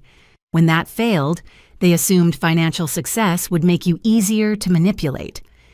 But why the life insurance? David and Patricia exchanged glances. We can't prove intent, David said carefully, but $1 million policy on a teenager who was working herself to exhaustion while simultaneously destroying her credit and increasing her stress levels. I couldn't process the implications. It was too monstrous, even for them. What do I do with this? I asked, finally. Whatever you need to, Patricia said. You could pursue further legal action. The emails suggest deliberate infliction of emotional distress. The insurance policy raises questions. Or you could walk away knowing the truth, but choosing peace over prosecution. I gathered the documents slowly, each paper heavier than its physical weight. Can I take these? I need to think. Copies are yours, David assured me. Take your time. There's no rush to decide anything. I drove home in a daze, the implications swirling. They'd never been poor. Every sacrifice I'd made, every hungry night, every exhausted shift had been unnecessary. They'd had the money. They'd simply chosen not to spend it on me. Emma was waiting on my porch when I arrived, Marcus beside her. One look at my face and she knew something had shifted. What did they find? She asked. I led them inside and spread the documents on my dining table, watched Emma's face cycle through the same disbelief, anger, and horror I'd experienced. Marcus cursed quietly when we reached the insurance policy. They insured you like property, Emma said, her voice hollow, like an investment that might pay out. The timing is what gets me, I said, right when they stole my identity, like they were hedging their bets. Either I'd succeed and they'd guilt me into supporting them, or... Don't, Emma interrupted. Don't even think it. Whatever they intended, you survived. You won. We sat with the ugly truth between us. Our parents weren't just selfish or misguided. They were calculating, manipulative, willing to destroy one daughter while grooming the other. The favoritism hadn't been emotional. It had been strategic. I need to tell you something, Emma said quietly. After the court case, I went through old photo albums at their house, looking for pictures of us as kids, trying to find some good memories. She pulled out her phone, scrolling to saved images. Look at these. Family photos, but something was off. Christmas mornings where Emma opened piles of presents while I sat in the background with one or two. Birthday parties that were clearly Emma's elaborate and festive, while my birthdays were marked by simple cakes and forced smiles. School events where they posed proudly with Emma's art projects while my academic awards were barely visible in the frame. I started counting, Emma continued. There are over 300 photos of me from childhood. There are 47 of you. Most of those are group shots where you happen to be included.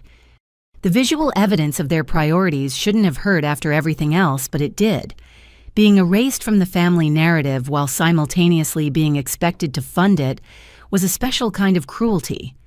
"There's something else," Emma said. "I found a journal Mom kept, from when we were kids. Do you want to know what she wrote about you?"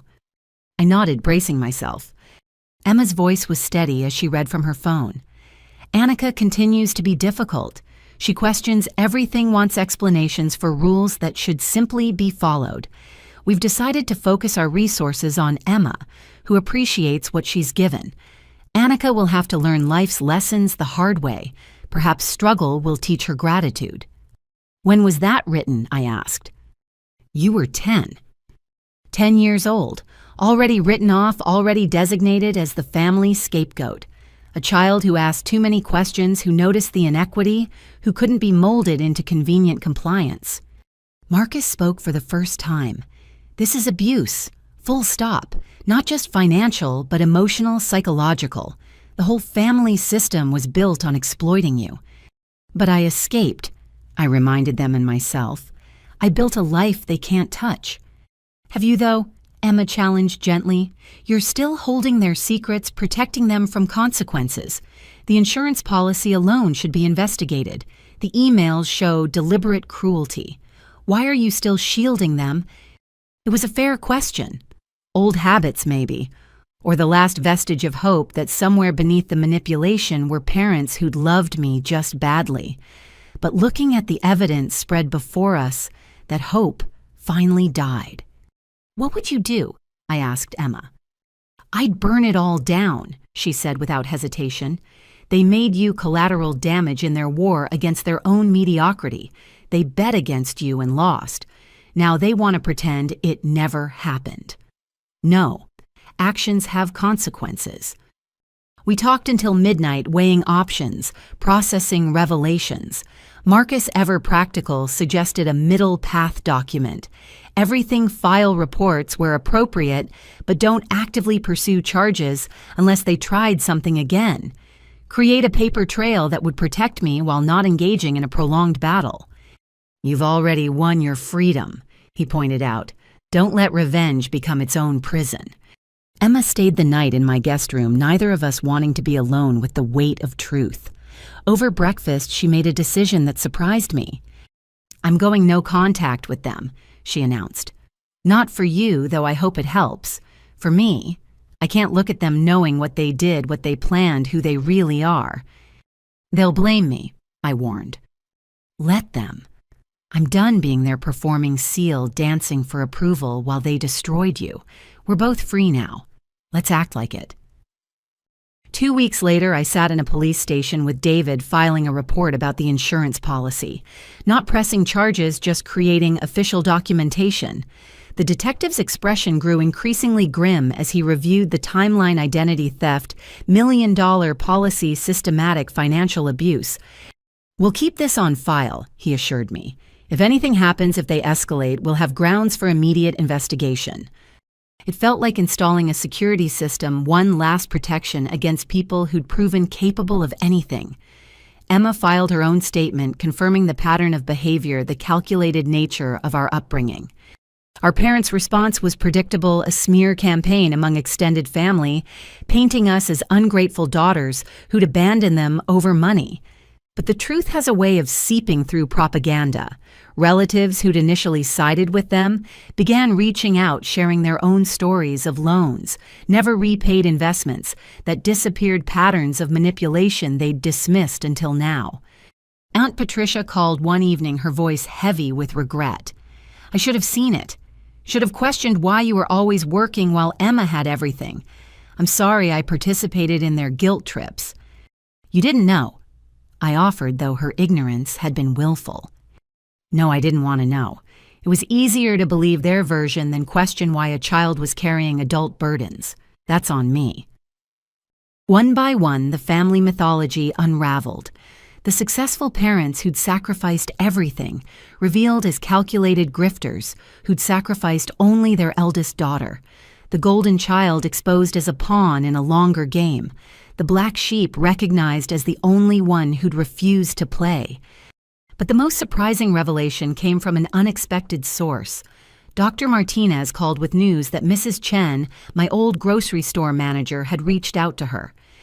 "She's been carrying guilt for years," Dr. Martinez explained. "She knew something was wrong but didn't know how to help. She wants you to know she kept all your employment records because she suspected you might need them someday. She saw more than she let on." All those adults who'd noticed, who'd filed away evidence, who'd watched a child work herself to exhaustion while staying silent. Part of me resented their inaction, but another part understood challenging. Parents required proof, authority, willingness to get involved in messy family dynamics. At least they'd preserved the evidence that eventually set me free. I updated my will that week, leaving everything to Emma with provisions for charity. The irony wasn't lost on me. My parents had written me out of their will, claiming I'd already received advantages. Now I was creating the will they should have written, taking care of family, because it was right, not because it was owed. Emma and I grew closer through the wreckage of revelations. She started therapy, working through her own guilt and manipulation. I continued building my business, my life, my chosen family of colleagues and mentors who'd shown me what support actually looked like. The secrets were all exposed now. Every hidden account, every calculated cruelty, every bet they'd placed against me. They'd gambled on my failure or exploitation, never considering I might simply walk away, build something they couldn't touch, reveal their true selves in the process. The girl they'd insured like property, worked like a servant, and discarded like trash had become a woman they couldn't manipulate, intimidate, or erase.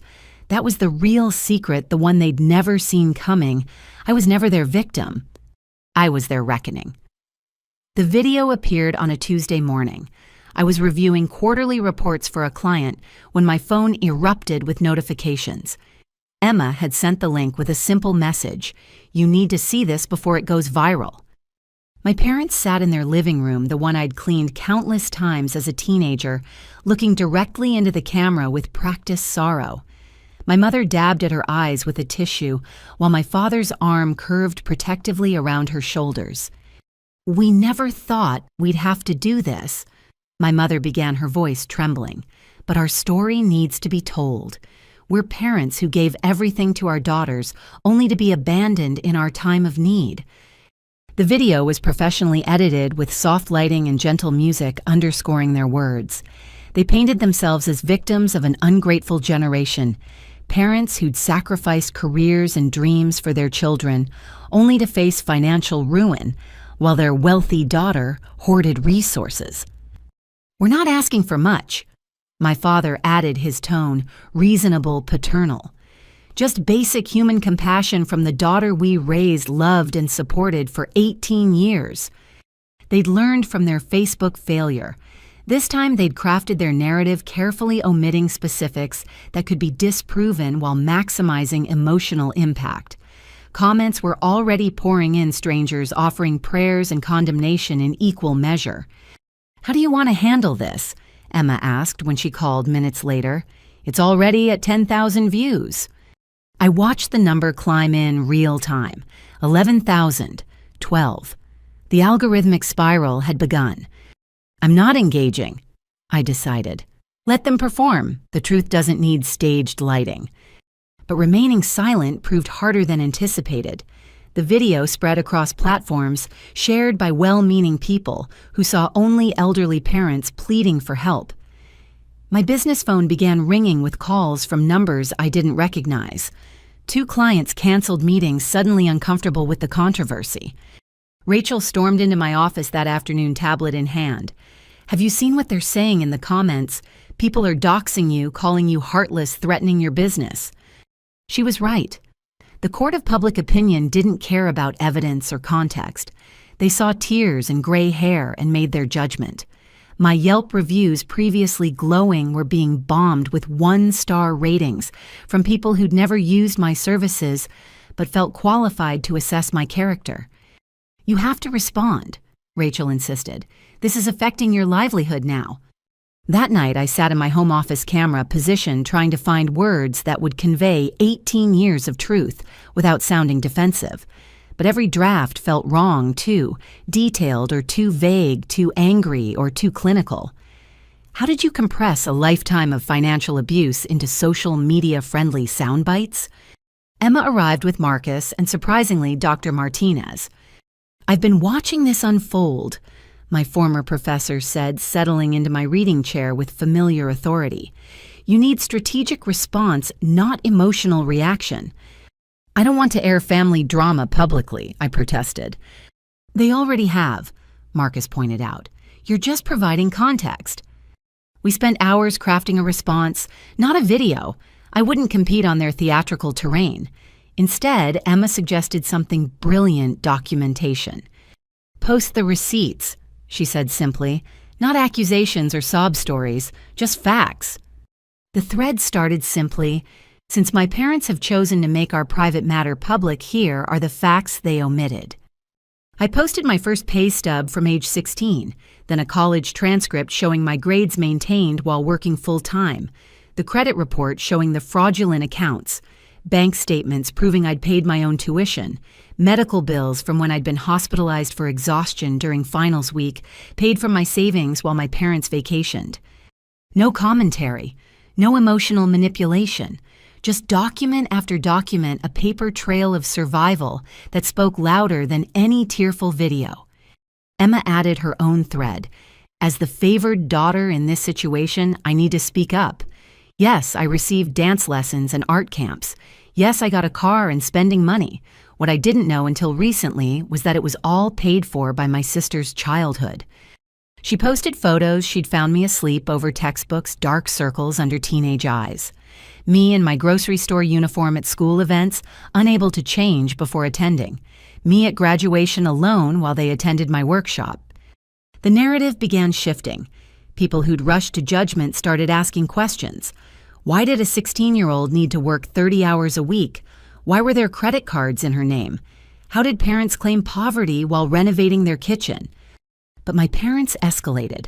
A second video appeared this time with props photo albums showing happy family memories, selective images that cropped out context. They accused me of fabricating documents, of turning Emma against them, of being motivated by greed despite their modest retirement needs. "We even offered to settle this privately," my mother said to the camera. "We asked for far less than what we spent raising her, but she refused any compromise, any compassion." The comments became a battleground. Supporters and detractors waged war with keyboards dissecting every claim and counterclaim.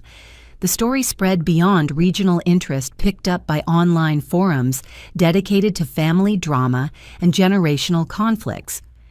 Then something unexpected happened. Mrs. Chen created her own video.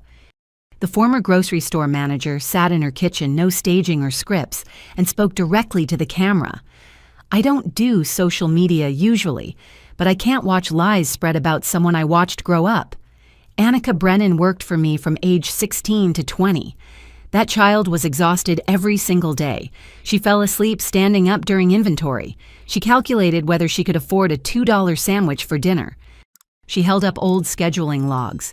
30 hours a week during school, 40 during summer, perfect attendance because she couldn't afford to miss a shift. You want to know about sacrifice? Ask the 16-year-old who worked Christmas Eve while her family celebrated without her." Her video went viral faster than my parents'. The authenticity resonated. No agenda beyond truth, no carefully crafted narrative, just an elderly woman defending someone she'd watched struggle. Others began speaking up. Dr. Martinez posted about my academic achievements despite impossible odds. Janet from my firm shared how I'd worked holidays to establish myself. The judge who dismissed my parents' case while maintaining professional boundaries liked and shared Mrs. Chen's video, a subtle but powerful endorsement. My parents tried a third video, but desperation showed through the polish. They attacked Mrs. Chen as a stranger who couldn't understand family dynamics. They suggested I'd manipulated Emma, poisoned her with lies. They even hinted at legal action against those defaming them. That's when David stepped in with his own statement. "As attorney for Ms. Brennan, I can confirm all documentation posted is authentic and was verified in court. the same court that dismissed her parents' claims and suggested criminal investigation for fraud. Any claims of fabrication are demonstrably false and potentially libelous. The legal threat had its intended effect. My parents went quiet, their videos suddenly private. But the internet never forgets. Screenshots circulated, memes were made. Their tears became symbols of manipulation rather than sympathy. Local news picked up the story. Family feud goes viral, daughter's receipts, challenge parents' poverty claims. They interviewed me briefly, a remote segment where I maintained dignified calm while presenting facts. They interviewed my parents too, but without their prepared script. They fumbled, contradicted themselves, looked exactly like what they were caught. The business impact reversed. New clients reached out impressed by my measured response to crisis. People who'd experienced similar family dynamics shared their stories, finding catharsis in collective recognition. My practice grew as my reputation shifted from heartless daughter to survivor who maintains boundaries. Emma received her own share of attention, some negative from those who thought she'd betrayed family loyalty. But she handled it with grace, posting about breaking cycles and choosing truth over comfort. Her school board, initially concerned about the controversy, ultimately supported her, recognizing the courage it took to speak up. The viral storm eventually passed, as they always do, leaving changed landscapes in its wake. My parents retreated into silence, their attempt at public manipulation having backfired spectacularly. Extended family members who'd initially supported them distanced themselves, unwilling to be associated with documented liars. But the most significant change was in myself. The public battle had forced me to articulate my story, to examine it from every angle, to defend my choices before millions of strangers. In doing so, I'd found my voice, not defensive or angry, but clear and unwavering. "You handled that brilliantly," Dr. Martinez told me over coffee weeks later. "You let truth speak for itself." They forced my hand, I admitted. I wanted to keep it private. "Sometimes privacy protects abusers more than victims," she observed. "Your willingness to show receipts didn't just defend you, it gave permission to everyone else carrying similar secrets." She was right. My inbox overflowed with messages from people who'd recognized their own families in mine. Adult children scapegoated for independence, siblings discovering financial favoritism, parents who'd rewritten history to avoid accountability. I'd won more than a public relations battle. I'd contributed to a larger conversation about family obligation and the price of truth. My parents had wanted to shame me into compliance. Instead, they'd created a case study in how manipulation fails when met with documentation. The video that started it all remained online comments, disabled view, count frozen at just over 1 million, a digital monument to their miscalculation. They'd thought public pressure would succeed where private guilt had failed. They'd thought wrong, because the girl they'd raised to be invisible had learned the power of being seen. The daughter they'd taught to document everything had kept every receipt. The child they'd bet against had learned to play a longer game. And in the court of public opinion, just as in actual court evidence, won. The letter arrived on a Thursday formal legal letterhead, making my stomach clench before I'd even opened it. Judge Morrison had ordered mediation, one last attempt at resolution, before my countersuit for fraud and harassment could proceed. Despite everything the legal system preferred, families find peace outside courtrooms. "You don't have to agree to this," David assured me over the phone. "We can push forward with criminal charges instead." But I found myself considering it. Not for my parents, but for myself. Maybe facing them in a controlled environment with professional mediators would provide the closure that viral videos and court battles hadn't achieved. One session. I decided. If they're genuinely willing to acknowledge what they've done, I'll listen. If not, we proceed with charges. The mediation center occupied the 3rd floor of a downtown office building, all neutral colors and conflict resolution posters.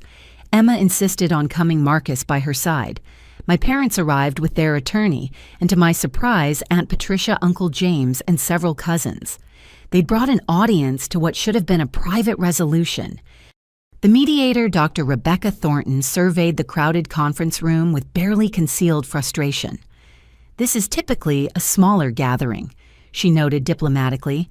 "Family members beyond the immediate parties can wait outside. We're here as character witnesses," Aunt Patricia announced, "to speak to what kind of parents Brad and Diane have always been." "This isn't a trial," Dr. Thornton explained patiently. "It's a conversation aimed at resolution. However, if both parties agree to additional participants, I could have refused, sent them to the waiting room, but something in me wanted them there. Let them witness what their enabling had wrought.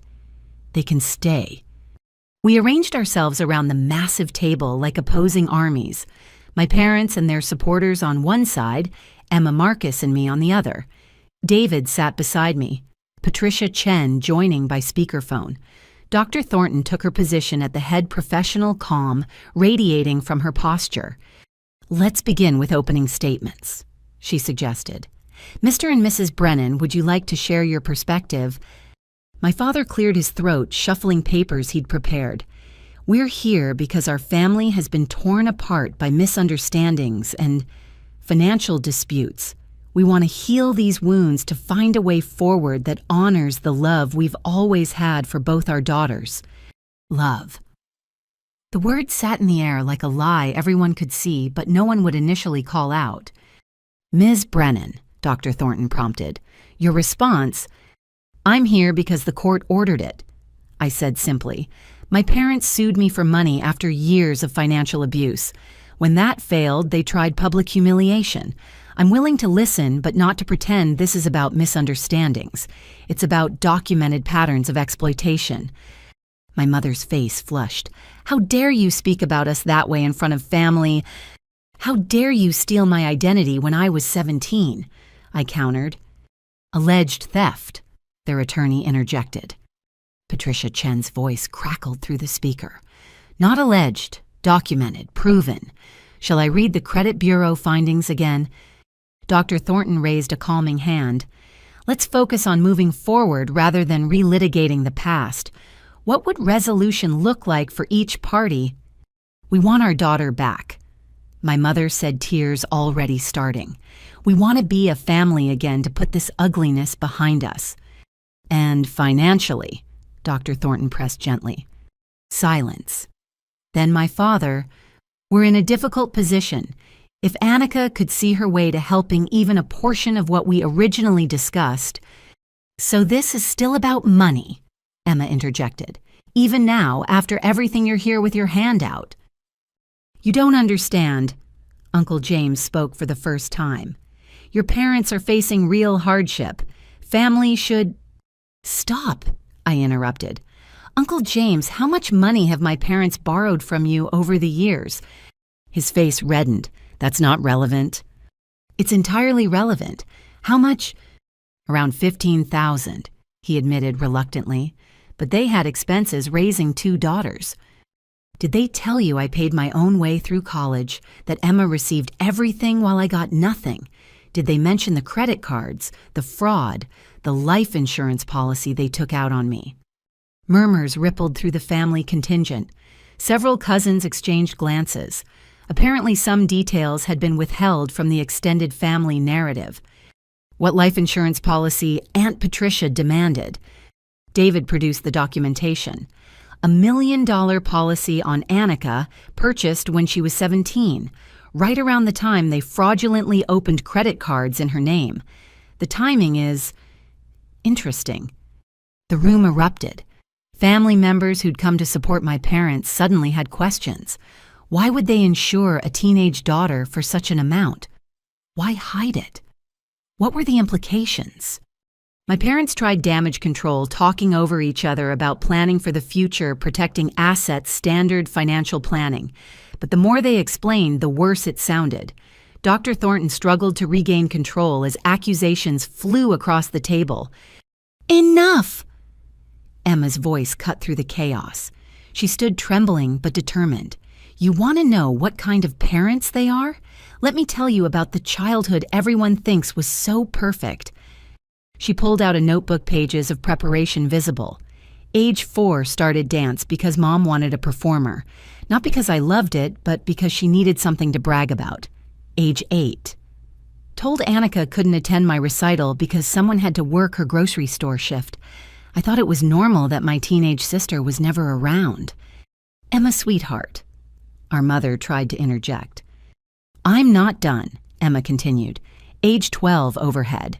Mom telling her friends that investing in me was smart because I was manageable, while Annika was difficult. Age 16. Given a car, while Annika took 3 buses to work. Told myself she chose to struggle, believed the lies because the truth was too ugly. Her voice broke. Age 18. Found out my college fund, the one they'd been promising since birth, gambled away on cryptocurrency. The same year, they demanded Annika pay my tuition from her savings. $60,000 they expected her to hand over after stealing her childhood to fund mine. Marcus put his arm around her as she sat heavily. The room had gone silent, even my parents temporarily stunned by their favored daughter's betrayal. Is this true? Cousin Marie asked quietly. All of it. They have receipts for everything, I confirmed. Pay stubs from when I was 16. College transcripts showing I worked full-time while maintaining a 4.0. Credit reports showing the fraud. Bank statements proving they had money while claiming poverty. Every lie documented. Aunt Patricia turned to my parents, her expression shifting from supportive to horrified. You told us Annika was ungrateful, that she abandoned you despite everything you sacrificed.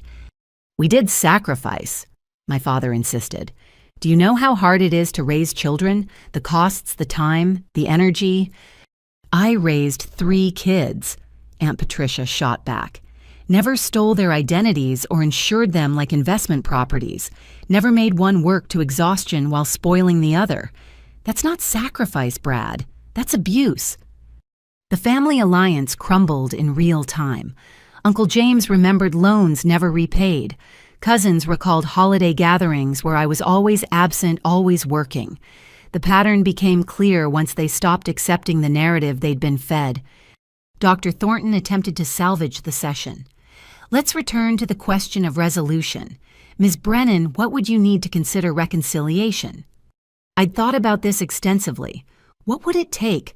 What could possibly repair 18 years of exploitation? Full acknowledgement of the financial abuse, I began. Repayment of the fraudulent credit card debt with interest. Dissolution of the life insurance policy.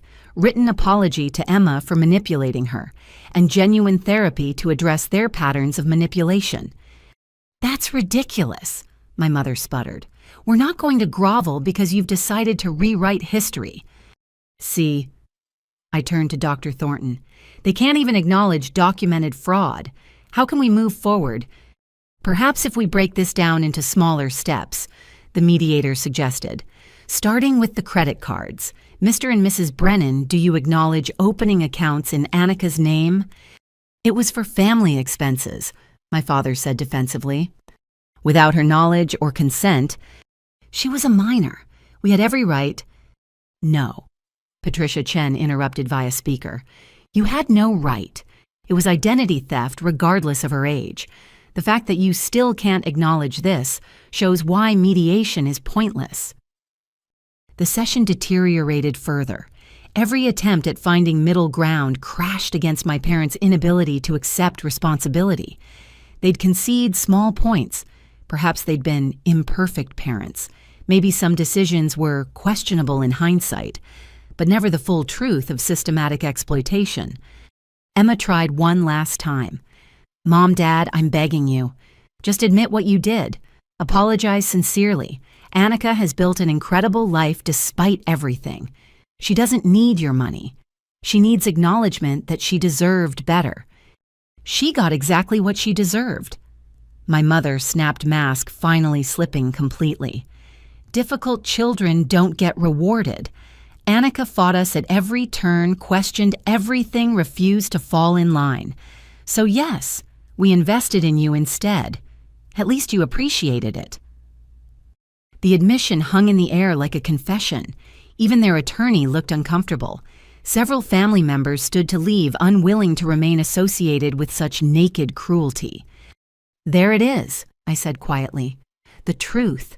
I was punished for being difficult, for questioning inequality, for wanting to be valued as much as my sister. And now you want that difficult child to save you from your own choices."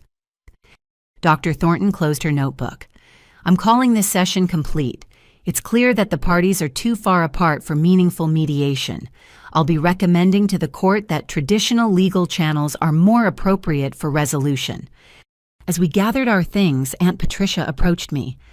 "I'm sorry," she said simply, "for believing them, for pressuring you, for not seeing what was right in front of me." Other family members echoed her sentiments, the scales finally falling from their eyes. My parents left essentially alone, their attorney already preparing for the criminal charges that would likely follow. They'd come expecting capitulation, maybe negotiation. Instead, they'd expose themselves completely. Outside, Emma broke down completely. "Did you hear her? I was rewarded for compliance while you were punished for having a spine. How did I not see it?" "Because children aren't supposed to have to decode their parents' pathology," I reminded her. "Because you were a kid who trusted what you were told. The responsibility was never yours." David and Patricia Chen conferred about next steps, but I found myself oddly at peace. The mediation had failed in its stated purpose, but succeeded in another final confirmation that my parents were exactly who I'd known them to be. No hidden depths of love, no misguided but genuine care. Just calculated users who'd ranked their children by perceived return on investment. "What now?" Marcus asked as we stood in the parking garage. "Now we move forward with the criminal case," I decided. They had their chance at resolution. They chose to double down instead. Emma squeezed my hand. "I'll testify again, as many times as needed." We parted ways, but not before Emma said something that stayed with me. "You know what's ironic? They called you difficult because you wouldn't break. But that stubbornness they punished, it's exactly what saved you." She was right. Every trait they'd penalized, my questions, my independence, my refusal to accept less than I deserved, had been my salvation. They'd tried to break me for being unbreakable. The ultimate irony was that their abuse had only forged me stronger. The mediation had been a disaster by conventional standards. No reconciliation, no meeting of minds, no tearful healing.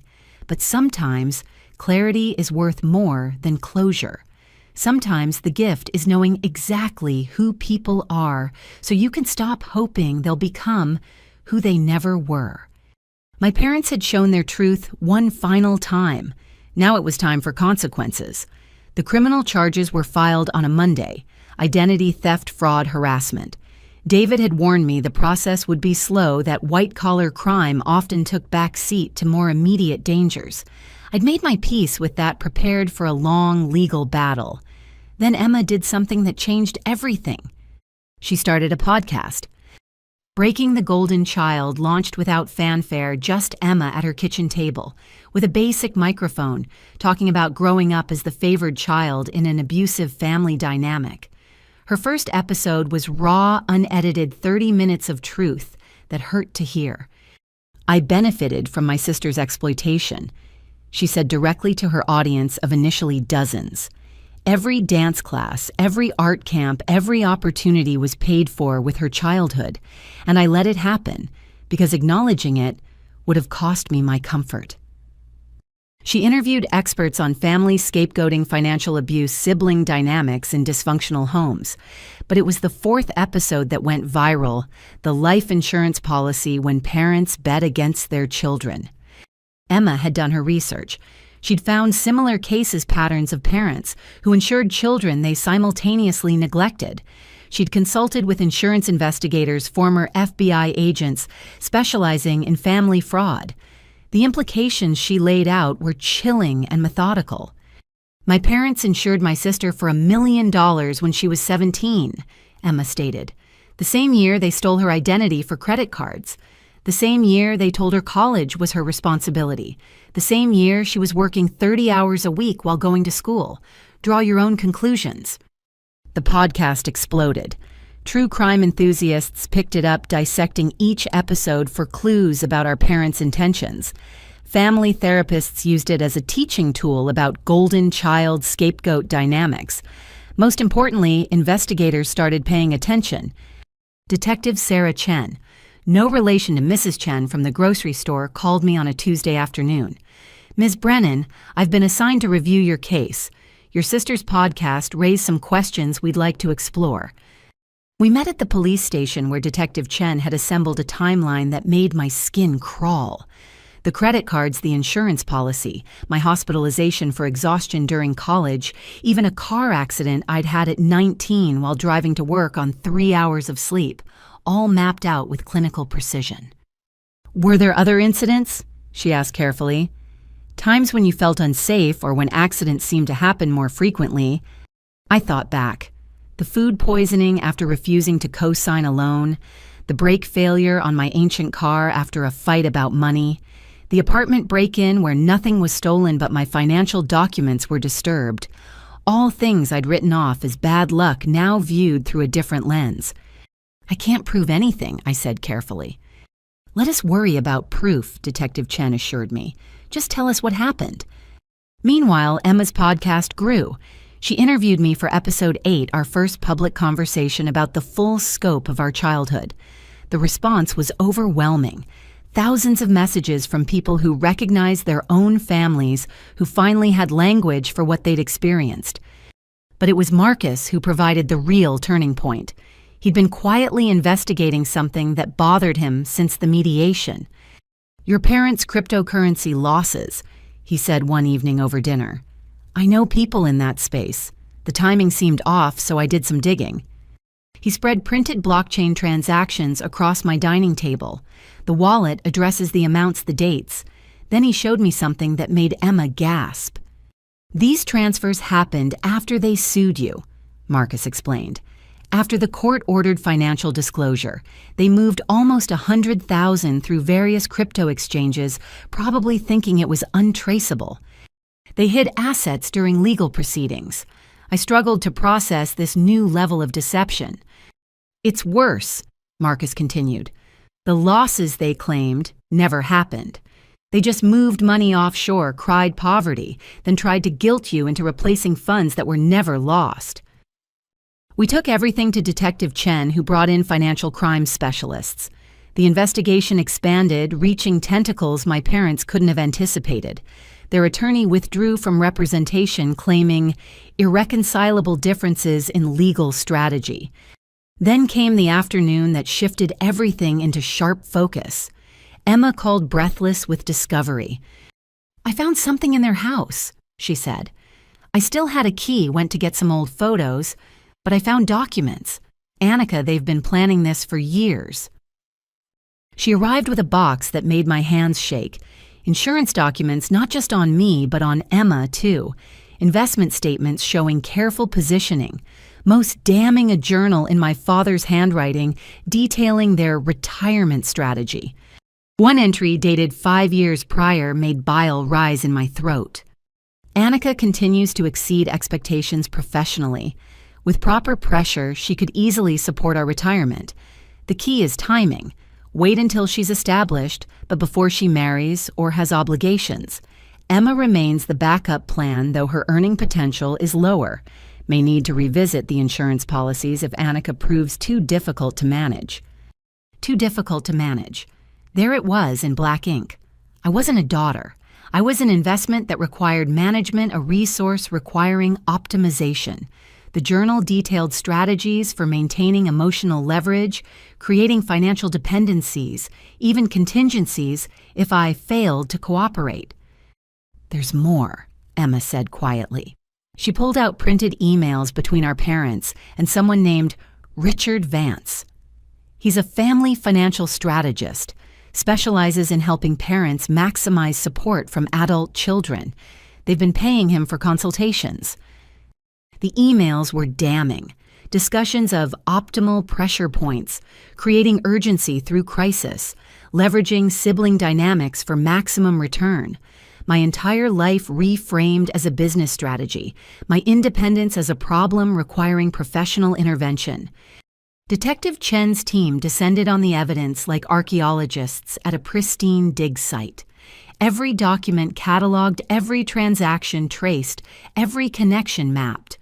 What emerged was a conspiracy that stretched back over a decade. "This changes things," she told me after reviewing everything. "This isn't just fraud or harassment. This is organized, premeditated with clear documentation of intent. We're looking at potential racketeering charges." Racketeering. My parents faced RICO violations usually reserved for organized crime. Because what else would you call a systematic, documented plan to exploit your children for financial gain? The arrest happened on a Thursday. I wasn't there. The detective advised against it, but the local news covered it extensively. My parents led away in handcuffs from their suburban home neighbors, watching in shock. The house they'd claimed to be losing revealed as fully paid off one of several properties they owned through shell companies. Emma shut down the podcast, temporarily overwhelmed by the attention and the reality of our parents' crimes. But the damage to their reputation was complete. The internet never forgets, and their story had become cautionary tale about parental exploitation. Support poured in from unexpected places. A GoFundMe started by podcast listeners to help with my legal fees raised $50,000 in 3 days before I could shut it down, redirecting funds to a charity for financial abuse survivors. My business thrived as people actively sought out the accountant who survived, wanting someone who understood the value of financial independence. But the real turning point wasn't legal or financial. It was personal. I sat with Emma in my backyard on a perfect spring evening, watching the sun set over the life I'd built. We'd been going through old photos trying to salvage any genuine memories from the wreckage of revelations. "Look at this one," Emma said, showing me a picture from her 8th birthday. In the background, barely visible, I sat at the kitchen table doing homework while the party continued without me. "I remember that day," I said. "I had a calculus test the next morning, had to study." "You were 15, Emma calculated. "At 15, I was worried about which filter to use on my photos. You were planning your escape through advanced mathematics." We found more photos like that. Me in the margins at the edges, visible only when you looked for the girl who wasn't supposed to be seen. But in every image I was working, studying, reading, building the foundation for this moment. "You know what I realized?" Emma said as stars began appearing. "They bet against the wrong daughter. They thought compliance meant weakness and questions meant difficulty. But your defiance was strength, and my cooperation was just fear." "You're pretty strong now," I pointed out. "Starting that podcast, telling the truth, standing up to them." "I learned from the best," she smiled. "My difficult big sister who refused to break." That night, I updated my emergency contacts, removing the parents who'd never been safe harbors and adding the chosen family who'd actually saved me. Dr. Martinez, David, Emma, Mrs. Chen. People who'd seen my worth when those who should have been protecting me were calculating my value. The turning point hadn't been the arrests or the evidence or the public vindication. It had been the moment I stopped trying to earn love that was conditional on exploitation. The moment I realized that being difficult had saved my life. My parents had spent decades building elaborate strategies to control and profit from their children, but they'd failed to account for one critical variable, the possibility that their scapegoat would refuse to play her assigned role. They'd called me difficult, and they were right. I was difficult to manipulate, difficult to break, difficult to erase. Difficult had been my salvation, my strength, my secret weapon against their calculated cruelty. And now, finally, it was my triumph. The courtroom was different this time. Federal, not state. Formal in a way that made everyone sit straighter, speak more carefully. My parents appeared diminished in their orange jumpsuits, the calculated personas stripped away to reveal what they'd always been beneath the suburban respectability. 6 months of investigation had uncovered more than anyone anticipated. Detective Chen's team, working with federal prosecutors, had built a case that read like a financial thriller. Bank accounts in the Caymans, shell companies layered like nesting dolls, a network of family financial strategists who specialized in helping parents exploit adult children. I sat in the gallery between Emma and Dr. Martinez David and Patricia Chen in the row behind. Mrs. Chen from the grocery store had come too now in her 80s, but determined to see justice served for the exhausted teenager she'd once watched fall asleep standing up. The prosecutor, James Williams, laid out the case with methodical precision. 23 counts of fraud, 18 counts of identity theft, conspiracy, racketeering, money laundering, tax evasion. That alone could result in decades of imprisonment. This wasn't a family dispute, Williams told the jury. This was a criminal enterprise that happened to use family relationships as its primary weapon. The defendants systematically exploited their eldest daughter from the moment she could legally work, while grooming their younger daughter as a backup revenue source. The evidence was overwhelming. The journal entries where my father detailed exploitation strategies, the emails with Richard Vance discussing optimal extraction timelines, bank records showing my parents' true net worth, not the claimed poverty, but assets exceeding $2 million accumulated through decades of grift and strategic exploitation. Richard Vance himself had flipped testifying for the prosecution in exchange for leniency. A thin man with nervous hands, he explained the cottage industry of family wealth optimization that preyed on both elderly parents and successful children. The Brennans were ideal clients, he testified. They had one high-achieving daughter with strong earning potential and another who could be leveraged for emotional manipulation. We developed a 20-year strategy for maximizing extraction. Extraction. That's what I'd been to them. A resource for extraction like oil from the ground or gold from a mine. The clinical language somehow hurt worse than personal cruelty would have. My testimony came on day 3. I'd prepared extensively with the prosecutors, but nothing quite readied you for facing your parents across a federal courtroom. They wouldn't meet my eyes studying their hands as I recounted 18 years of systematic exploitation. Did you ever consider not testifying? Williams asked gently. They are your parents, after all. They were my parents, I corrected. Parents protect their children. These people insured me like property and plotted my exploitation before I even graduated high school. Biology doesn't excuse criminality. The defense tried various strategies. Mental health claims fell apart under psychiatric evaluation. Financial desperation was disproven by the hidden assets. Their attorney ultimately fell back on the weakest position that everything was unfortunate family dynamics rather than criminal conspiracy. Emma's testimony destroyed that narrative. She brought receipts, literally. Every dance class bill, every art camp invoice, every privileged opportunity, itemized and totaled. The final number made jury members visibly react over $400,000 spent on one daughter while the other worked herself to exhaustion for textbooks. They told me Annika chose to work. Emma testified, tears streaming, that she was independent by nature. I believed it because believing meant I could keep benefiting. But the truth is, they forced her independence by making dependence impossible. The most damaging testimony came from an unexpected source, my father's brother, Uncle Robert, whom we'd barely seen growing up. He'd been subpoenaed after investigators found wire transfers between the brothers. Brad came to me 15 years ago, he testified reluctantly. Said he needed help hiding assets from potential creditors. I assumed it was business-related.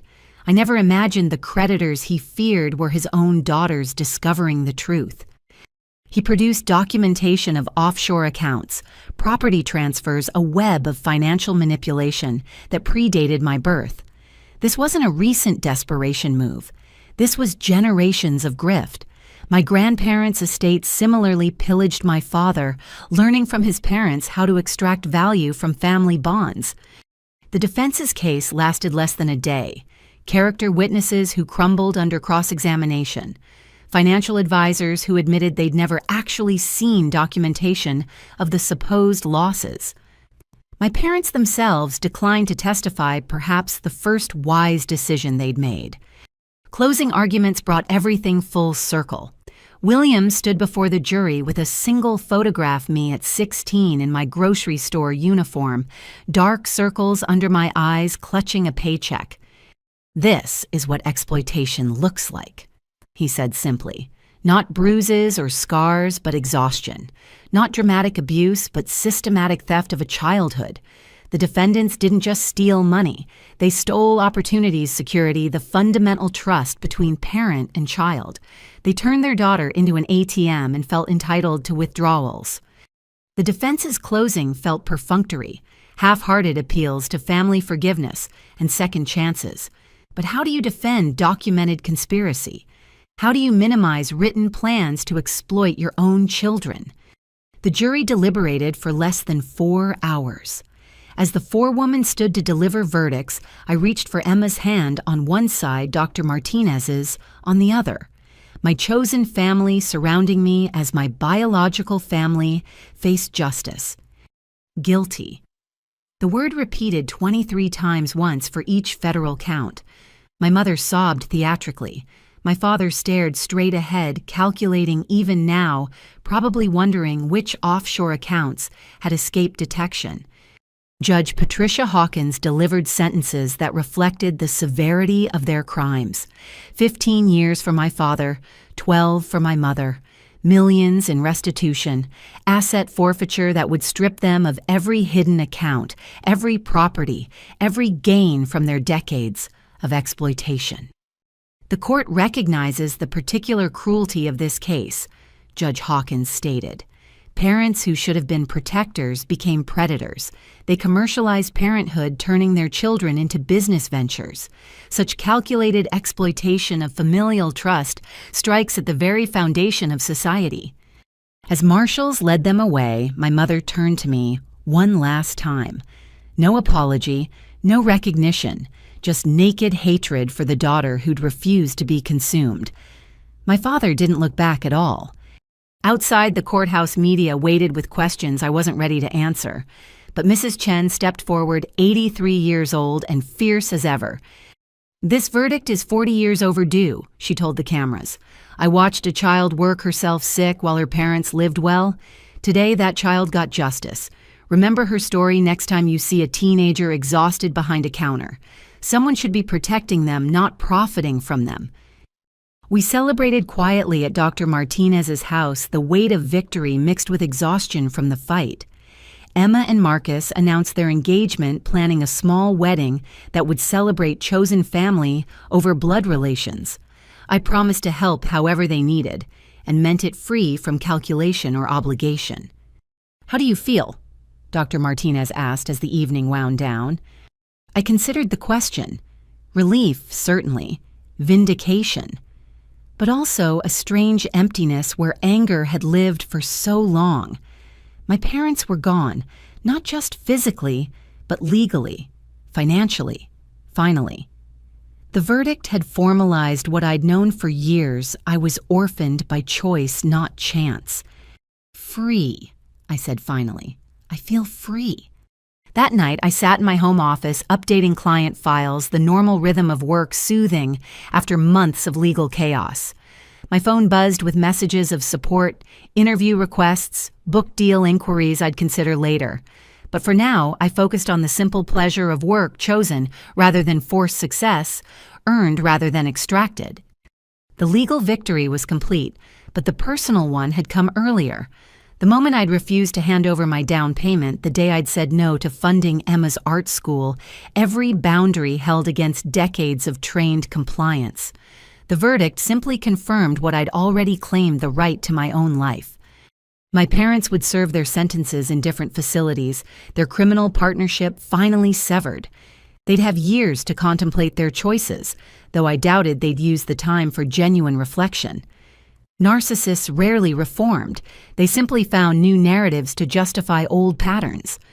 But their patterns no longer concerned me. I had tax returns to prepare a business to run a life to live unencumbered by their expectations or exploitations. The The girl they'd insured like property had become a woman they couldn't touch, protected not by their conditional love, but by her own fierce independence. The verdict was guilty, but I was finally fully innocent, cleared of false obligations, freed from manufactured guilt, validated by 12 strangers who'd seen the evidence and named it criminal. Justice served cold, perhaps, but after a lifetime of gaslighting, cold truth felt like warmth. 6 months after the verdict, life had found new rhythms. My business expanded, requiring an actual office and 2 employees. Emma's wedding planning filled our conversations with normal concerns. Flowers and catering rather than fraud and court dates. The sunrise looked different when you weren't viewing it through bars of perpetual defense. Then Marcus called on a Tuesday evening with news that stopped me cold. "Your mother's in the hospital," he said carefully. "Heart attack. She's stable, but it's serious." I felt nothing. Then guilt about feeling nothing. Then anger about the guilt. The emotional spiral was familiar territory even after years of therapy. "How do you know?" I asked. Her court-appointed advocate reached out to Emma. "Apparently she's been asking for you both." Emma arrived at my house an hour later, her face a mirror of my own confusion. We sat at my kitchen table, the same one where we'd first looked at evidence of our parents' crimes, now discussing whether to visit the woman who'd orchestrated decades of exploitation. "I don't owe her anything," Emma said firmly. "The court made that clear." "No," I agreed. "But this isn't about owing. It's about deciding who we want to be." We talked until midnight, weighing obligation against self-preservation. In the end, curiosity won. We needed to see who our mother had become without our father's influence, without money to manipulate, without power to wield. The federal medical facility was 2 hours away. We drove in silence, Emma's hand occasionally reaching for mine, when the weight of what we were doing threatened to overwhelm. Walking those sterile corridors felt like entering another life, one where normal families visited sick relatives without calculating risk. She looked smaller in the hospital bed, gray in ways that had nothing to do with hair color. The designer clothes replaced by standard issue, the careful makeup absent. For the first time in my life, my mother looked vulnerable. Her eyes widened when we entered, tears immediately flowing. "You came," she whispered. "We're here for closure," I said clearly. "Not forgiveness, not reconciliation, just closure." She nodded, seeming to shrink further. "I understand. I've had time to think. 6 months of nothing but time." Emma stood by the door, unwilling to come closer. I took the visitor's chair, maintaining distance even while sitting. "The doctors say I need surgery," she continued. "Triple bypass. I'm scared." "Why did you ask for us?" Emma asked bluntly. "What could you possibly want now?" Our mother was quiet for so long I wondered if she'd fallen asleep. Then, "I wanted to tell you about my mother, your grandmother, the one who died when you were young." We exchanged glances. Grandma Helen was barely a memory, a stern woman who'd visited rarely and died when I was 8. "She used to tell me I was worthless," our mother said softly, "that I'd amount to nothing, that my brother was the only one worth investing in. Sound familiar?" The parallel hit uncomfortably. "So you knew how it felt," I said, "and you did it anyway." "I thought I was being smarter," she admitted. "I invested in Emma because she was easier, more compliant. You fought everything, questioned everything, just like I had with my mother, and I hated you for it." "You hated your own daughter for being like you." Emma's voice cracked. "I hated her for being stronger than I was, for not breaking like I did. Every time Annika succeeded despite what we withheld, it reminded me that I'd failed, that I'd become my mother instead of overcoming her." The room fell silent except for monitoring equipment. This wasn't an apology. She hadn't actually said sorry. But it was an explanation, a glimpse behind the curtain of cruelty to see the broken machinery that powered it. "What about Dad?" I asked. "His family—" "Same story, different details. His father made him compete with siblings for everything. Affection, money, approval. He learned early that resources were finite and love was transactional. We found each other because we spoke the same broken language. And Richard Vance, Emma pressed. The financial strategist that wasn't generational trauma, that was calculated choice.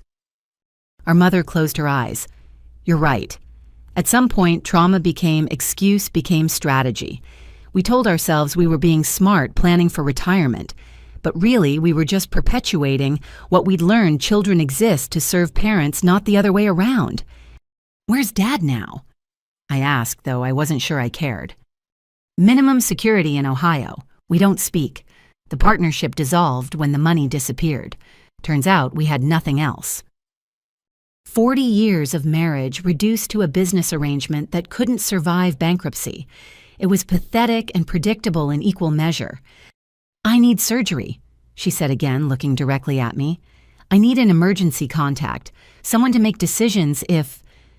No, I said immediately. Absolutely not. I'm not asking for forgiveness or money or even visits. Just someone to call if decisions need to be made. The advocate is a stranger. You're still my daughters. We're your victims, Emma corrected harshly. Your marks, your retirement plan. Don't confuse biology with relationship. But something in her desperation pierced my armor.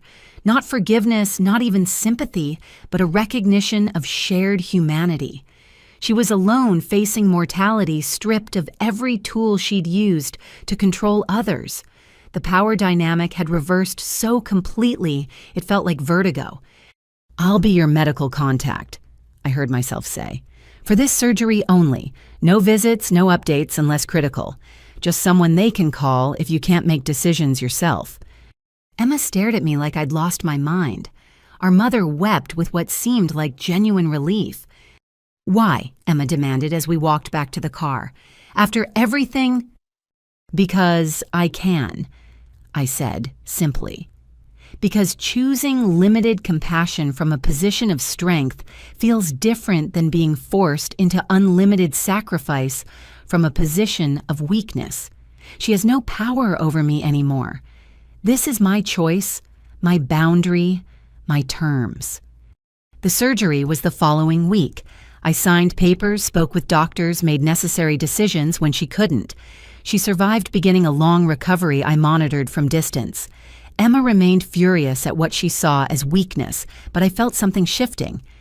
Months passed. She was transferred back to serve her remaining sentence. I received occasional letters I didn't open, forwarding them instead to the therapist she was required to see. Then one day, a different kind of package arrived. Inside was a small wooden box, handmade in what was clearly a prison craft program. Inside the box, wrapped in tissue, was my grandmother's wedding ring, the only valuable thing our mother had been allowed to keep, a note in shaky handwriting. This should have been yours at 18, one of many things that should have been different. I'm learning in therapy that amends aren't words but actions, and I have so few actions available.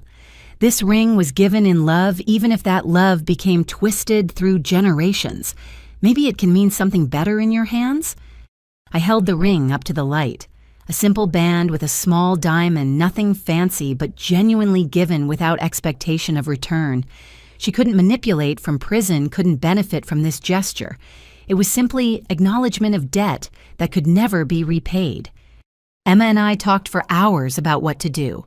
In the end, I had the ring reset into a pendant, wearing it not as symbol of their love, but of my own survival.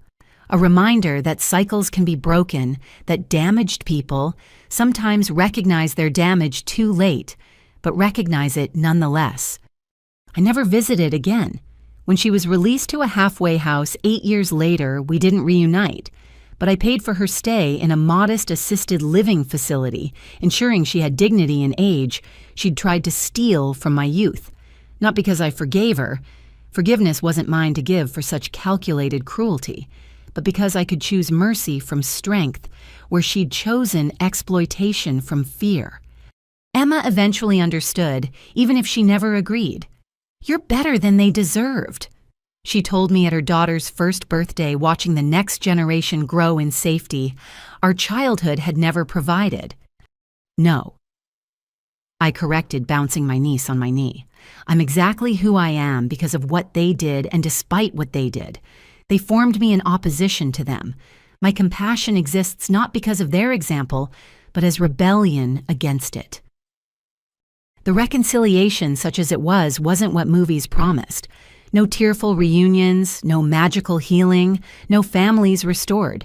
Instead, it was the quiet recognition that broken people break others, that cycles persist until someone chooses differently, that strength means deciding what battles to fight and which to simply walk away from. My mother lived another decade, our contact limited to birthday cards and necessary medical decisions. When she died, I arranged a small service, speaking briefly about the importance of breaking generational patterns. Emma chose not to attend, and I respected that choice as I hoped she respected mine. Standing at her grave, I felt the weight of completed circles. The woman who'd insured me like property had died peacefully in a facility I'd paid for. The daughter she'd tried to exploit had become successful enough to ensure her comfort without sacrificing my own. The irony wasn't lost on either of us, I suspect. But more than irony, I felt release. The last obligation, self-imposed and carefully bounded, was complete. I'd proven what she never believed, that strength and compassion could coexist, that boundaries and mercy weren't opposites, but partners, that you could acknowledge someone's humanity without excusing their inhumanity. The reconciliation hadn't healed old wounds. Those scars were mine to carry. But it had prevented new ones, ending the cycle of retribution that could have poisoned another generation. My refusal to become her had been my first victory. My choice to ensure her dignity had been my last. Walking away from that cemetery, I felt the particular lightness that comes from duty, completed without love demanded. I'd been the daughter she never deserved, but the woman I'd needed to become. And that finally was enough. 3 years after my mother's funeral, I stood before a room of 200 people, my hands steady on the podium, despite the magnitude of the moment. The banner behind me read, "The Phoenix Foundation, Rising from Financial Abuse," and every face in the audience reflected a story similar to mine. Financial abuse within families remains one of the most underreported crimes. I began my voice carrying the authority of lived experience. We don't talk about parents who steal identities, siblings used as weapons, or love weaponized for profit. Today, that silence ends. The foundation had been Emma's idea, initially born from the hundreds of messages she'd received during her podcast days. People desperate for resources, for validation, for proof they weren't crazy or ungrateful, but victimized by those who should have protected them. "We need to do something," she'd said over coffee 2 years prior. "These stories, they're everywhere, hidden in shame and silence." So we did. Using the restitution money from our parents, the ultimate irony, we'd created a nonprofit offering legal aid, financial counseling, and therapeutic support for survivors of family financial abuse. Emma ran the day-to-day operations while I handled the financial structure, ensuring every dollar stretched to help as many people as possible. Marcus had designed our website featuring resources in 17 languages because exploitation knew no cultural boundaries. Dr. Martinez served on our board, bringing decades of academic credibility to our mission. Even Mrs. Chen, now in her late 80s, insisted on volunteering, reviewing applications with the same sharp eye that had once caught my exhaustion at 16. Let me tell you why this matters. I continued looking out at survivors, supporters, and skeptics alike. Because when I was 16, working 30 hours a week while my parents lived comfortably, I thought I was alone. When they stole my identity at 17, I thought it was my fault. When they demanded my house down payment after years of neglect, I almost gave it to them because family helps family, right? Murmurs of recognition rippled through the crowd. These people knew the twisted logic of exploitation disguised as love. But family doesn't help by destroying. Love doesn't demand self-destruction. And survival isn't selfish, it's necessary. I introduced our first scholarship recipient, Maria, whose parents had drained her college savings for a pyramid scheme. Then James, whose mother had opened 12 credit cards in his name.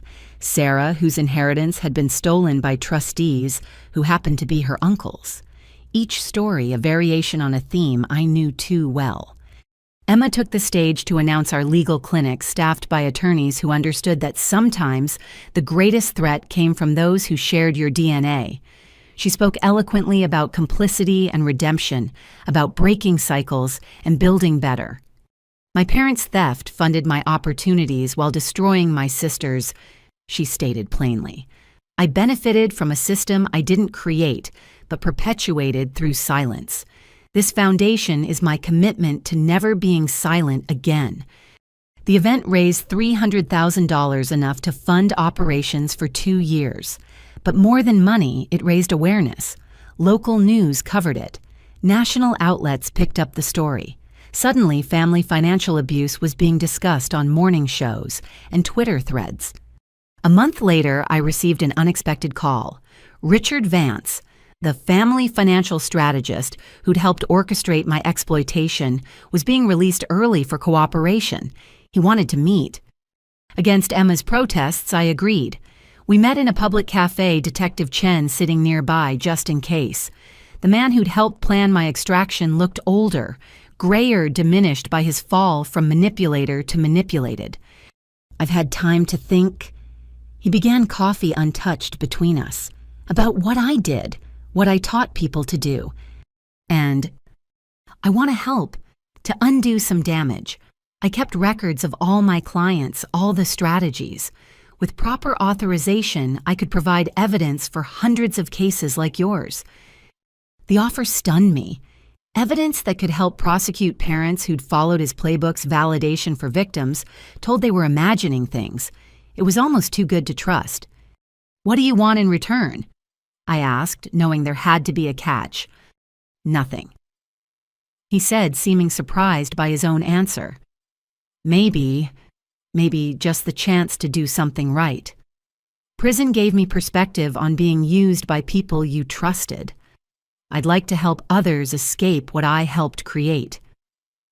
It took months of legal negotiations, but eventually Vance's records became part of our foundation's resources. His client files read like horror stories, parents charging children rent from age 14, college funds diverted to vacations, adult children manipulated into poverty while parents prospered. Each case strengthened our ability to help others recognize and escape similar situations. The foundation grew beyond our wildest expectations. Support groups in 12 cities, online resources accessed globally, a hotline staffed by survivors who understood the particular pain of parental betrayal. What started as Emma's attempt to make amends became a movement neither of us had anticipated. My business evolved too. Half my clients now were fellow survivors rebuilding credit and finances after familial destruction. I charged sliding scales, sometimes nothing, remembering Mrs. Chen's kindness when I'd been desperate. Success meant being able to pay forward what had been given to me. You've built something amazing, Dr. Martinez observed during a board meeting. From the ashes of your childhood, you've created a phoenix that helps others rise. But the metaphor only partially fit. I hadn't risen from ashes. I'd risen despite active attempts to burn me down. And now I was ensuring others had the tools to do the same. The letters still came occasionally, from my father, whose minimum security sentence meant access to mail privileges. I'd instructed Emma to forward them unopened to the Foundation's legal team evidence for the training materials we developed about manipulation tactics. His words became teaching tools, examples of how abusers reframed history, even from prison. One letter, however, came from an unexpected source, my mother's assisted living room mate, writing after her death with a message my mother had been too proud or ashamed to send herself. She talked about you constantly, the shaky handwriting revealed. Not with anger, but with something like wonder. I tried to break her, she'd say, but she built herself instead. She kept newspaper clippings about your foundation. I thought you should know. I kept that letter not from sentiment but as evidence of impact. Even my mother, architect of so much damage, had recognized in the end that her worst intentions had created their opposite. Her attempts to extract had taught me to build. Her conditional love had shown me the power of chosen family. Her exploitation had made me an expert in protection. The Foundation's 5-year anniversary gala drew 500 supporters. Emma's daughter, now 6, handed out programs with serious concentration. My own twins, adopted the previous year after fostering, played under the watchful eyes of their extended family godmother, Dr. Martinez, honorary grandfather David, great-aunt Mrs. Chen, holding court from her wheelchair. "You did it," Emma said during a quiet moment, watching our children play with others whose parents had broken cycles. "You took their worst and made it better." "We did it," I corrected. All of us who refused to accept that exploitation was love who built boundaries from rubble, who chose to help rather than perpetuate harm. The keynote speaker was Judge Catherine Morrison, now retired, who'd presided over that first failed lawsuit. She spoke eloquently about justice and healing, about the courage required to stand against those who birthed you, about hope for future generations. Annika Brennan stood in my courtroom as a defendant, she recalled, her crime refusing to be exploited. Today she stands as a beacon for others trapped in similar darkness. That's not just personal victory, that's societal transformation. As applause filled the ballroom, I thought about 16-year-old me falling asleep over homework after another closing shift. She'd never imagined this safety success, the ability to transform personal pain into public good. She'd simply survived each day, saved each dollar, refused each attempt to break her spirit. "Thank you," I whispered to that exhausted girl, "for not giving up, for believing you deserved better, for working when you wanted to quit." The Foundation's mission statement hung behind the podium, "Breaking cycles, building futures, believing survivors." It encompassed everything we'd learned, that patterns could be shattered, that tomorrow didn't have to mirror yesterday, that believing someone's story could save their life. My phone buzzed with a notification. Another donation, this one from a grateful survivor who finally escaped because of your resources. These messages came daily, now proof that pain shared could become power multiplied. The new beginning wasn't just mine anymore. It belonged to Maria, starting college debt-free, to James rebuilding credit after identity theft, to Sarah learning that inheritance meant more than money. It meant breaking patterns of exploitation, to every person who'd found hope in our story of refusal and rebuilding. As the gala wound down, I stood with Emma on the balcony, city lights sparkling below. Our children played inside, safe, in ways we'd never been surrounded by chosen family who celebrated rather than calculated their worth. "Mom and Dad would hate this," Emma observed. "Us together, successful, helping others escape what they perfected." "Good," I said simply. "Their hatred means we're doing something right." The stars above seemed brighter than usual, or maybe I was just finally able to see them clearly. No longer clouded by exhaustion or exploitation, by guilt or grinding survival. The view from freedom was spectacular, made better by knowing others were finding their own paths to similar vistas. My parents had bet against me and lost, but in losing, they'd inadvertently created something far more valuable than money, a legacy of resilience, a network of support, and proof that the worst intentions could inspire the best outcomes. The new beginning wasn't an ending at all.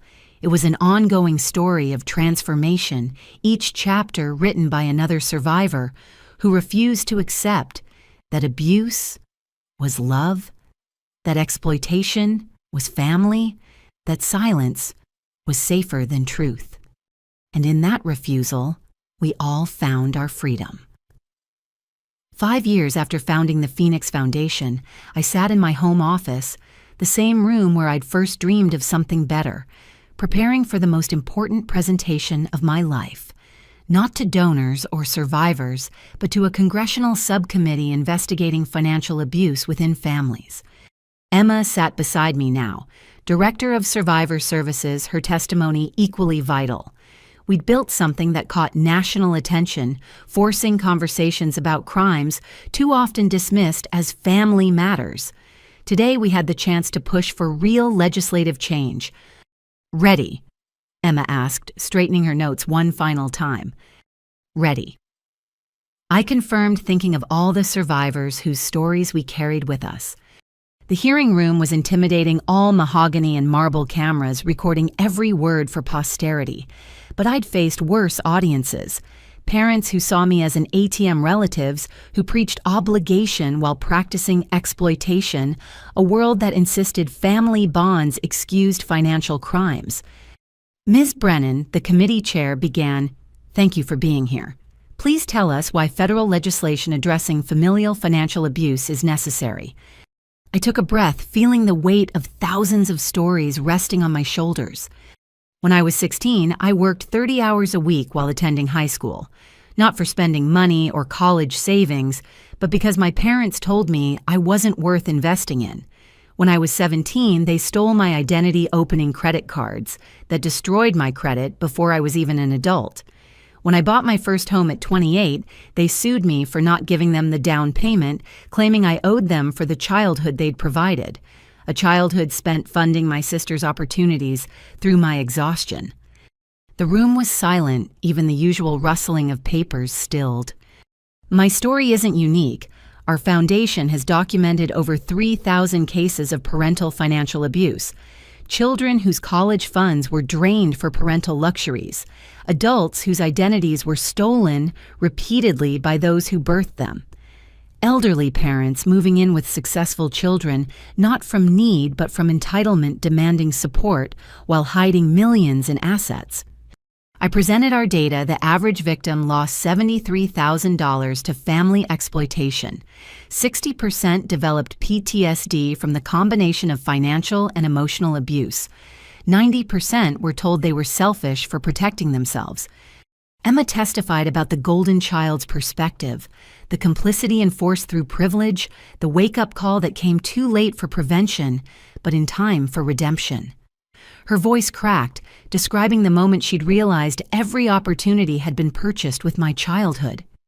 "We cannot legislate love," she said, "but we can legislate consequences for those who weaponize family bonds for profit. We can protect the 16-year-olds working themselves sick while their parents live well. We can validate the adults called ungrateful for refusing exploitation. We can break cycles that persist, because silence is easier than acknowledgement." Other witnesses followed. Maria, our first scholarship recipient, now a physician. James, who'd rebuilt after identity theft, becoming a cybersecurity expert helping other victims. Sarah, who'd transformed her stolen inheritance into a career, advocating for elder financial protection. Each story reinforced what Emma and I had learned: survival was possible, but it shouldn't require superhuman strength. The opposition was predictable. Family rights organizations argued government overreach. Cultural groups insisted different communities handled money differently. One senator suggested we were criminalizing traditional family support structures. Senator Sykes. I responded carefully. There's a difference between cultural practices of mutual support and calculated exploitation. When parents immigrate and children help them navigate new systems, that's family. When parents hide assets while demanding their children fund lavish lifestyles, that's fraud. Culture doesn't excuse criminality. The hearing lasted 6 hours. By the end, even skeptical committee members seemed moved. The stories were too numerous, too documented, too devastating to dismiss as family squabbles. Later in the hotel bar, Emma and I decompressed with our team. The legislation might pass or fail, but we'd spoken truth in halls of power that preferred comfortable lies. "Remember when you wouldn't give them your down payment?" Emma asked, raising her glass. "Look where that one boundary led." I thought about it often. That moment of refusal that sparked a lawsuit, exposed their fraud, led to criminal charges, inspired a podcast, birthed a foundation, and brought us to Congress. One no that changed everything. I almost gave in, I admitted. The guilt was overwhelming. Everyone said I was being selfish. "But you weren't." Dr. Martinez interjected, joining us with David. You were being self-preserving. There's a profound difference. That night, I video called my twins, now 6, and thriving with the security I'd never known. They showed me drawings from school, babbled about playground dramas, radiated the confidence that comes from being valued rather than evaluated for profit potential. Mommy Jessa says her grandma takes her money from the tooth fairy. My daughter Lily reported seriously. That's not okay, right? You're absolutely right, I confirmed. Money given to you is yours, even from the tooth fairy. No one should take it without asking. Such simple lessons that had taken me decades to learn. But my children would know from the start, love didn't demand sacrifice. Of self-family didn't mean funding others' dreams at your expense, and boundaries weren't selfish, but necessary. A month later, the Family Financial Protection Act passed committee.